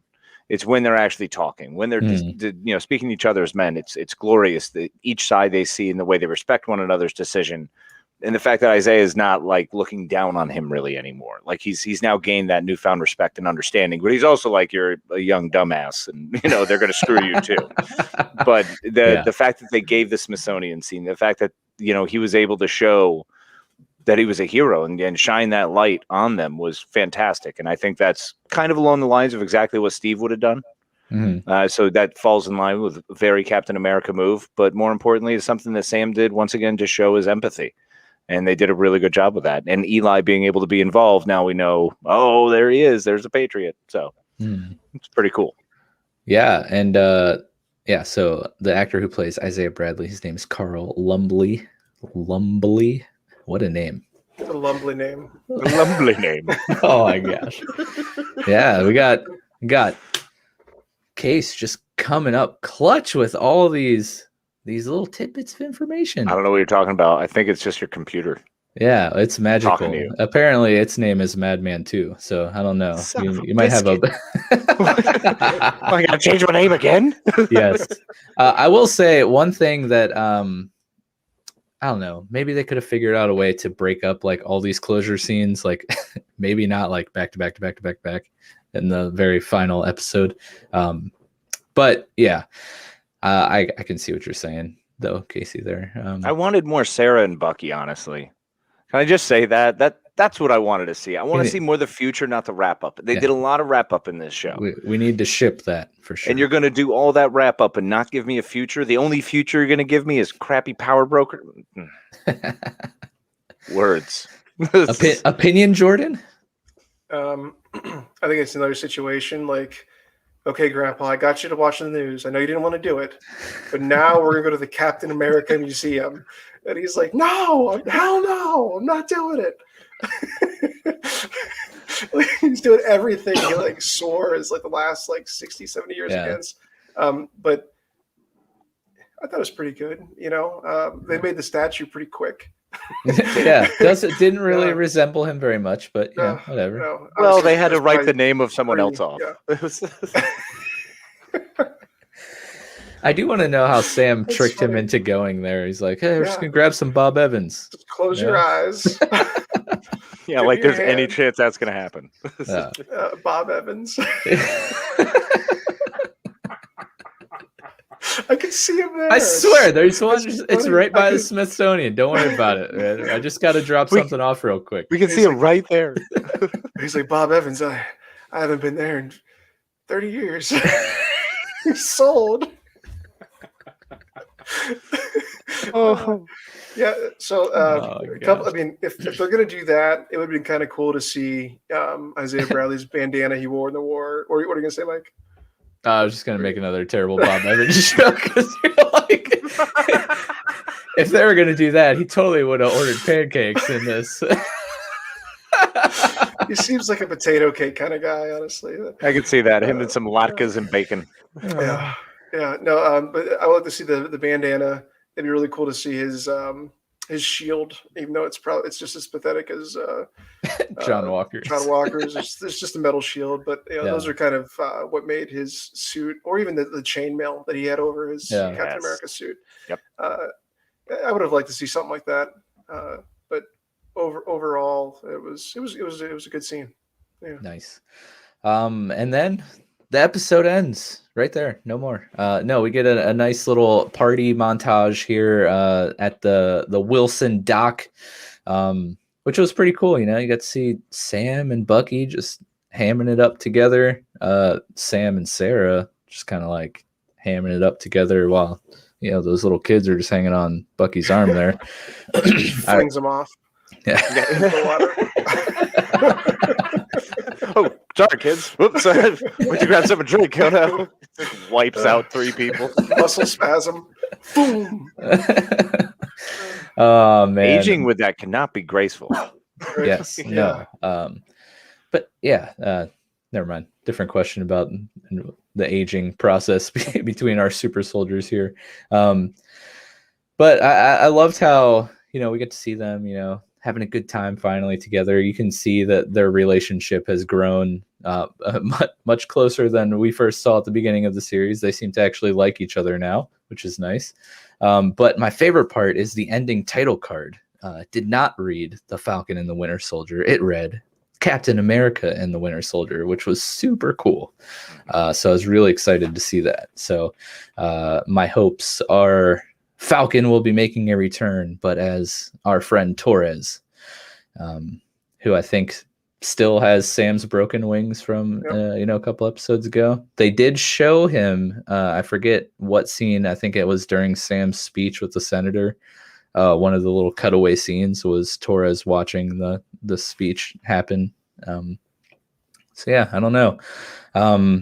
We were treated with a post-credit scene that we were all fans of, for sure. This is definitely the post-credit scene that we all would have written ourselves. Sharon receives her pardon as Sam promised and accepts the role in her old division. And when she leaves the courthouse or whatever building this is, she makes a phone call, and instead of selling super soldiers, she's ready to sell all the government secrets and prototype weapons and all the other nefarious pieces of information that bad guys need to know. Boo. Boo, writers, and boo, Sharon. Shame on you. That was bad. Why was this the post-credit scene that we got? It's like going to the principal's office for punching a kid, and then you get yelled at first by the principal, and as you're walking out from the principal's office, you punch him on the way out again. You know what I mean? Like, she's committing these crimes, gets a pardon, and while walking down the stairs, she's opening the gates to the new crimes. Yeah. I was really waiting to see where you're going with that, but you wrapped it up there for me. How many principal's kids are you punching? Wait, yeah, what? Exactly. I don't like this. It was bad. It was awful. It was bad. It was but awful. I am interested to see who she's talking to, because she says, line your buyers up. So maybe she's the assistant power broker, like we've been. I'm just trying to make an out for these poor writers. Yeah, there's none there because they wrapped it up with more lazy writing. They did a fantastic job of convincing me they knew how to write. Yeah. And then they did that stupid party montage, which, it's cute and whatever. But I wanted more funny between Sam and Bucky. Yeah. I wanted to, let them speak. They're phenomenal actors. Give them at least one joke. Give them a walk away. Give them something. And we wind up, and then it cuts, and it's like, okay, after credit scene. And it's freaking Sharon and her BS power broker. But I'm telling you, this would have been perfect. They show who's on the other side. Yeah, that honestly, that would have at least made it less crappy. Yeah, and it totally would have been the Mandarin. Just saying. But you know what? I would have been okay with that. And if they had ended everything like that with Mike and vindication for you, I would have cheered.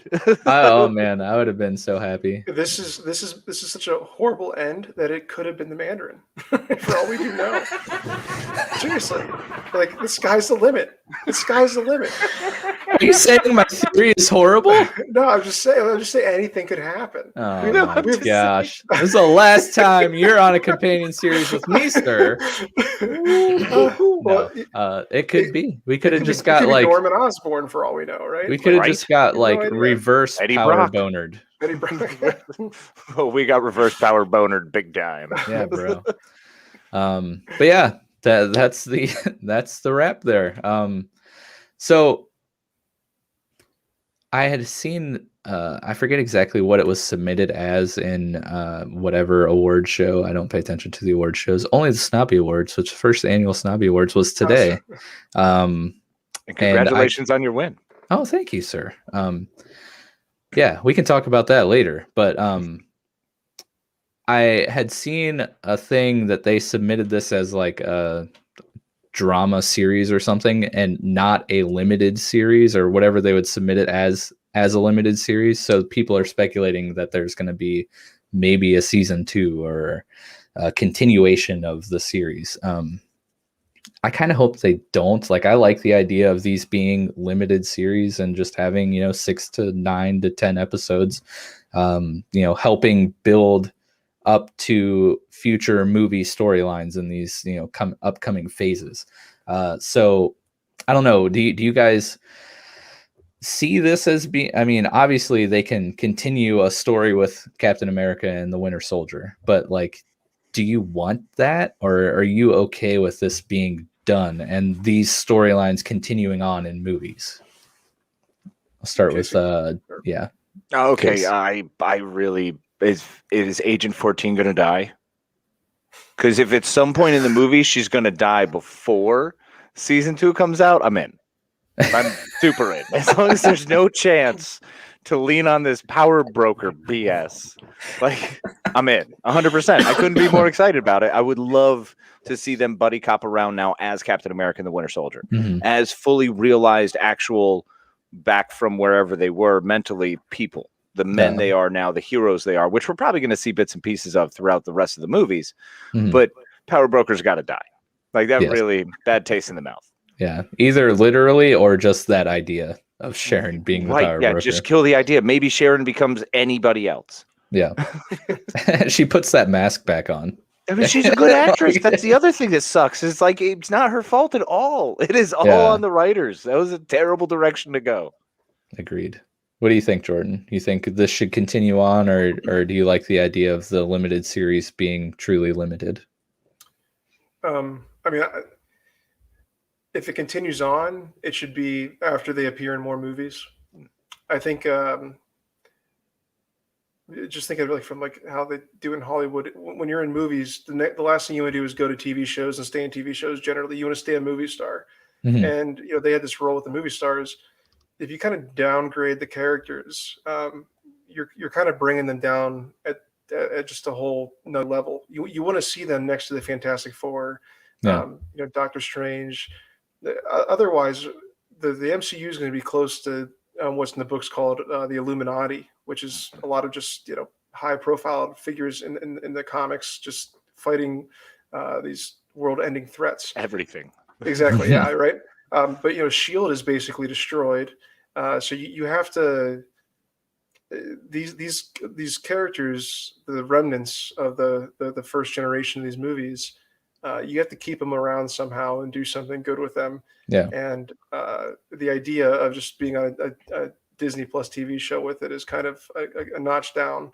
I think they're necessary because you can do some things in these series that could be a throwaway to a movie. And they also elongate, like having people, not having to wait for a movie to come out. You can watch the build up, and then you can see, maybe we can see the Captain America and Winter Soldier movie. Yeah. Right. Maybe this could lead to the movie. There is Captain America 4 movie in development now with the series writer, which hopefully the writing turns out a little better than this episode. But yeah. I mean, overall, it was good. There wasn't. I'm not saying that the whole thing was bad, but they got lazy at the end. They definitely just went. What is this? Card 7. Let's go. Yeah. Let's just next. Yeah. I do. A lot of the villains that are coming forward for the MCU, like with Kang and a lot of Fantastic Four villains. They're cosmic entities, kind of almost to the scale of Thanos. So you have to. How does Captain America or Falcon fight that? It's very difficult to do it. So it's definitely a little bit of a balance, but I think they can definitely do it. Yeah, they fight a little terrorist organization known as the 10 Rings that is led by the power broker. I was like laughing preemptively. I knew exactly what you were. But that's where the whole theory came from. We were in episode 0 trying to figure out what threats an earthly hero team could handle. But I will say, I think we've talked about this on the companion series. If not on the companion series, Nick and I have talked about it on our regular Thursday show probably a few times.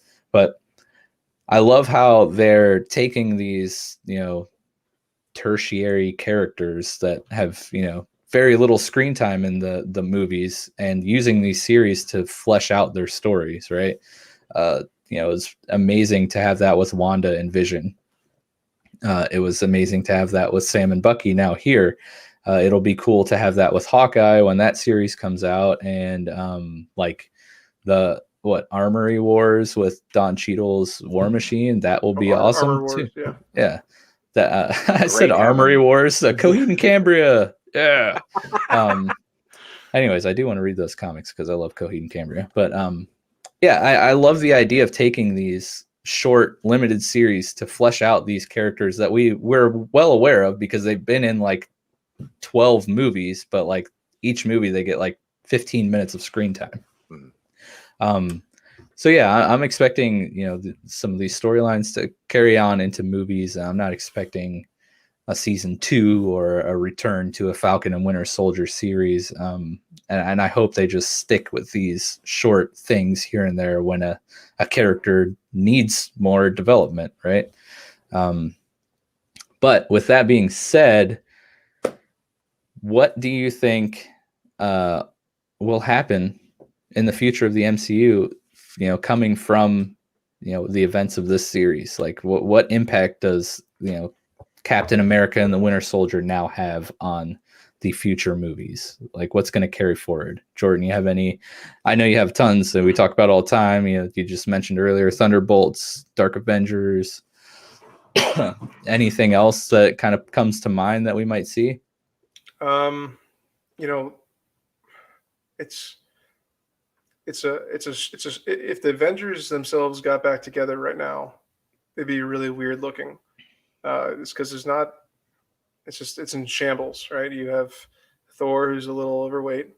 We'll have the Jane Foster real soon, I'm sure. But yeah. By the way, huge guns lately. I don't know if you've seen pictures of her biceps, but they are massive. I've not.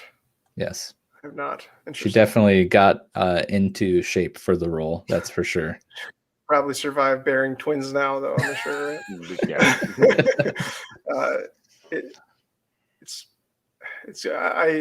It's the MCU is in a point right now. It's hard for me to get into it because I don't like where the comics are at this point, and where the MCU reached finally.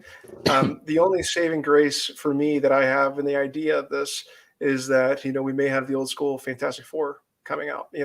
So maybe that'll have some of the old Marvel comics that I love reading alongside the new Marvel comics that I dislike a lot. The truth, Yeah.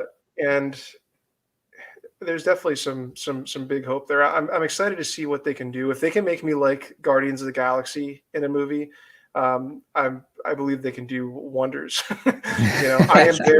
I'm very scared to see how the X-Men get introduced and what they do with it. I'm really hoping the X-Men show up as a villainous type of thing, led by Scott Summers and not Professor Xavier. And then they can become good. There's a place called Utopia where Scott has the remnants of the mutants left. He's trying to keep them all alive, and he's become kind of an elitist. And the Avengers fight the X-Men through this situation, and maybe they could do something like that. But that is a lot of fun to watch Scott Summers become Magneto-like. Exactly. Fascinating. Exactly. And Magneto becomes his sidekick. He becomes kind of the Cyclops to Professor X in that situation. It's really, really good. I hope they do stuff like that. I don't think they will. Look, if we get a good Fantastic Four movie, that's a huge start. Huge start to all of this. Yeah. So I'm excited and I'm cautiously optimistic. Yeah. What about you, Casey? It's interesting to see what's happening. So we've had WandaVision where we got to kind of experience that grief and move past in life and kind of start to see who's left and kind of get an understanding of what SWORD is and start to see all the players that are in after the aftermath. This show brought us to where we get to see exactly where we are on the ground here. What the general climate is, what the world looks like, what the political landscape is, what the structure is of nations, like who are we after the snap? And then we get to deal with Loki, which is going to be probably way more meta and dealing with, these ideals of what's happening on the intergalactic ideal, what happened through time, what are we seeing? And it's basically just a big way to sift through everything, shake it up and break it up so you can do whatever you want. They've created these areas. They've introduced us to Madripoor and Latveria now. They've done a lot of this, of just introducing and kind of showing these little tidbits and giving you the Easter eggs all the way around so that they can drop bombs at us. And we will be excited for Shang-Chi, and we will get stoked to see all these other things moving forward, because the world is at a point now where everyone we knew is dead and everyone we knew is gone, and all of our heroes, they're gone. The people we cheered for, they're gone. That's why getting Black Widow out, I think, was so important for the MCU, because they need to wrap up that, hey, yeah, she's dead, we're doing other stuff. This is a way of introducing 2 or 3 other characters, Yeah. So, and I kind of like I kind of in a way like Black Widow coming after these because instead of getting, just a story that's kind of important, but like, after Endgame, she's dead. So we know that the events of this movie happened before then because she's alive in this movie. Spoiler alert. But it, like you were saying, WandaVision and now Falcon and Winter Soldier are just immense world building of the new phase, like post Endgame. And, Spider-Man Far From Home did a little bit of that. It started us out, but that feels like that movie came out like 10 years ago. Yeah, and it felt like that movie was just mourning. Like, did anyone else feel like it was just sad the whole damn time? And I was like, it was fine, whatever. Spider-Man and MJ are going to get together. Remember all the Iron Man stuff? Yeah. Yeah, lots of sad Peter in that. Lots of sad Peter. Speaking of MJ, I mean, like, what a useless MJ. Right? I don't know. Make her better. Make her better. Make my MJ better. And you've got an awesome actress. Let her do cool stuff. Yeah. Of course, the cool stuff will probably piss us off too. Well, yeah, but we're supposed to. It's MJ. Yeah. That's right. That's right. That's hilarious. But yeah, so I feel like they're just really laying a foundation to build off of. And I'm just excited to see where we go. The loose ends of this series here, we still have the power broker out there, right? And now if Sharon is truly the power broker and not just a henchman of the real power broker, like she has access now to all of this stuff that villains shouldn't have access to. Wait, real quick. Didn't Zemo mention he knew the power broker? Yeah. So and he says he like he refers to the power broker as a dude. It's 2021. I mean, I don't know what Sharon identifies as. So totally valid. But let's not step on toes here. Yeah. Or penises. Yes, don't want to do that. I heard that's kind of painful. But yeah, Sharon could very well, continuing on with the penis talk, could definitely be getting power bonered here, and she is just another red herring. But that whole loose end was not tied, and we have all the references to the Thunderbolts in Zemo and US Agent and everything that Jordan predicted throughout the entire companion series. So there's definitely a lot of cool building blocks that we ended with just in this show, let alone what we had in WandaVision. So yeah, I guess time will tell what comes of this, but it's exciting. The possibilities are exciting, that's for sure. Definitely. Yeah, it's there's a lot of open-endedness, and Marvel's already got my trust. They earned it.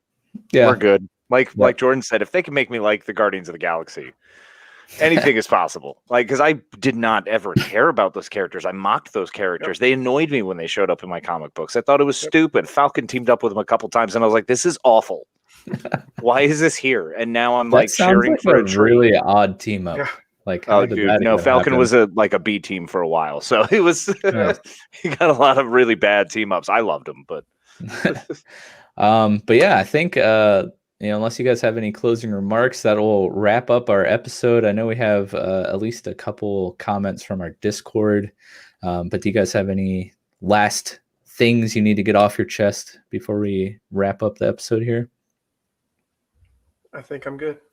I think we've said it all. We have said a lot. This was delightful, though. Yes. Excellent coverage, gents. This was awesome. Thank you. It was very fun, for sure. Let's jump into Discord here. Francesca says, I'm getting tired of saying this, but she said it, so I have to read it. She said, so random theory popped in my head. What if Shang-Chi's estranged sister is the power broker? Because I don't know if you've seen the trailer for Shang-Chi, but there is a scene of him fighting his sister and what looks like Madripoor. So I could see how those dots would get connected. Of course, I was all over that theory because anything to link the two is good in my book. But then a Discord favorite of ours, Mel, she chimed in saying she watched the finale. She cried a lot. and she's not ready to talk about it yet, except to say a big old F you to Sharon, which I think we all agree with. But thank you guys for commenting and chiming in on Discord. Quick little plug. If you haven't joined our Discord yet, please do so. It's probably the best way that you're going to be able to interact with us and other listeners of the show. There's always all kinds of conversations going on. We have channels for anything you can think of. And the people that are there, they're super nice, and they just want to talk about the nerdy things that they love with people who also enjoy nerdy things. So make sure you find our Discord.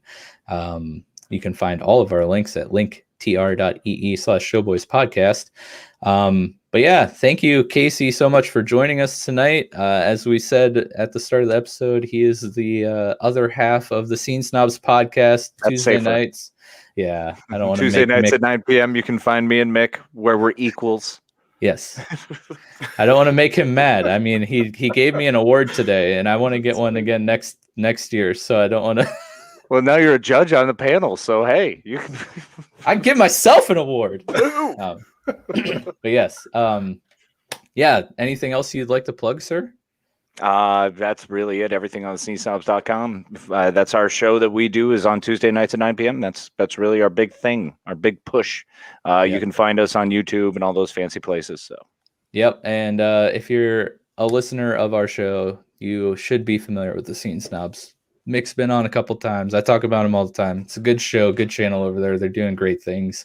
Check them out if you haven't already. Allergies. Sorry. It's always hard. You got to remember how much money we're paying you to say that. So that's Yes. It's the choking. It's, Yeah. it's difficult. It's dry. It was You all saw it those. at the bank account. Yeah.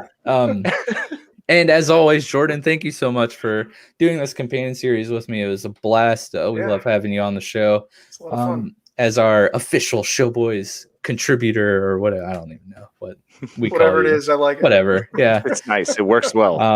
That's good. We do have one thing to plug. We have actually a new companion series starting very soon that will be hosted by Showboy's better half, Nick, and his good friend, who is also named Mike, but not myself, a much better Mike. They will be starting a companion series on the new animated Star Wars show, The Bad Batch. This will be starting May 2nd. So right around the corner. Actually, it's next Sunday. It's also 9:00 right here on our YouTube channel. Make sure you tune in. It's going to be our most ambitious companion series yet because the season is much longer than anything we've covered so far. I think there are 14 episodes. But yeah, we are super stoked for The Bad Batch, and I'm excited for Nick and Mike to be doing this companion series. I'm sure it's going to be a blast. Are you guys? Have you guys seen the trailer for The Bad Batch? Very excited. Guys, Very ready excited for to it? see Echo working again. Oh yeah. Yeah, I'm excited for that show for sure. Yeah, it'll be great. Also, I'm just excited to be able to come in and like troll in the comments, you know? Right? Yeah. I'm Talk so about excited. Star Trek the whole time. That's right. I love Picard in this episode. But yes, speaking of Star Wars, this was not planned. This is just a natural transition happening in real time in front of your eyes or ears. But speaking of Star Wars, next Thursday's episode of Showboys is our Star Wars Celebration Day. May the 4th is coming right up, and our next weekly episode, will be releasing on May 3rd. So we're planning a super fun episode celebrating everything Star Wars. We're going to be trying to pull in a bunch of guests, people who've been on the show before, just to talk about all of the things that they love about Star Wars. We might have some cosplayers come on that we talk about their cosplaying. We might even have, some pictures for you here on the live stream in the YouTube video. So make sure you tune into the live stream next Thursday at 9 p.m. right here on our YouTube channel. And lastly, we hope that you enjoyed our episode tonight. And if you were listening or tuned into the live stream or chimed in the comments, we appreciate you. Please consider subscribing if you like what you heard. Rate and review us on whatever podcasting platform you use. And thank you. We will see you on Thursday. Have a wonderful. Oh, I almost forgot, Jordan. The song. I almost forgot. Oh, I thought for sure you knew. Oh my gosh. You're fired because you didn't remind me. I thought you were actually going to do it. I don't know. No. We made such hijinks about it earlier. Yeah. Yes. It actually went through my head a couple times. I'm like, oh, he's got it. Yeah, he's totally gonna crush this. I read that one wrong. You most certainly did. I just remembered I'm the guest. I was supposed to say one word. Song. Yes.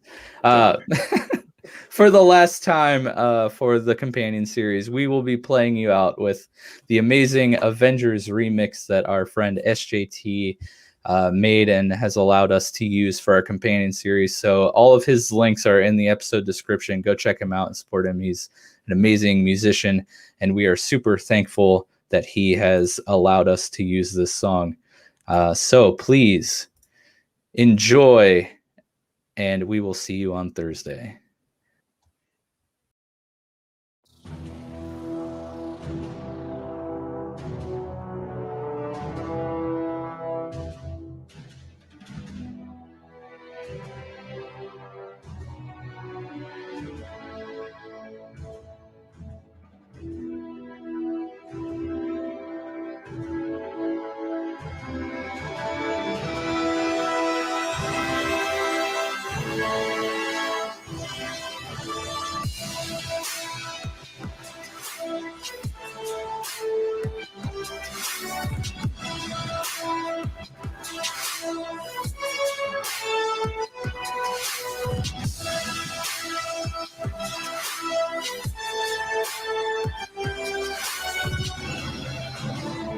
The Avengers.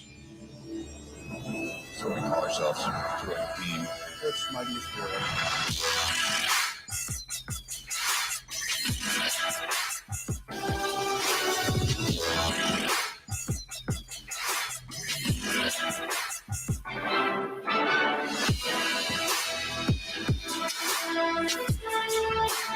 We control the sun.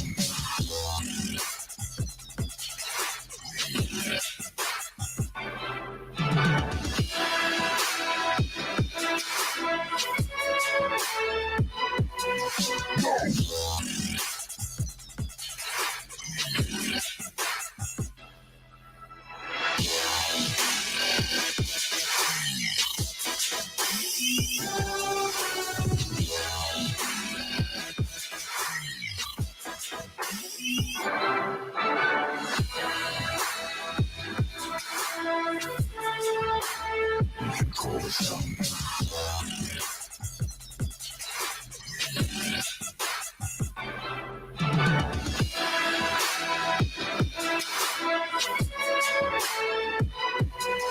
No.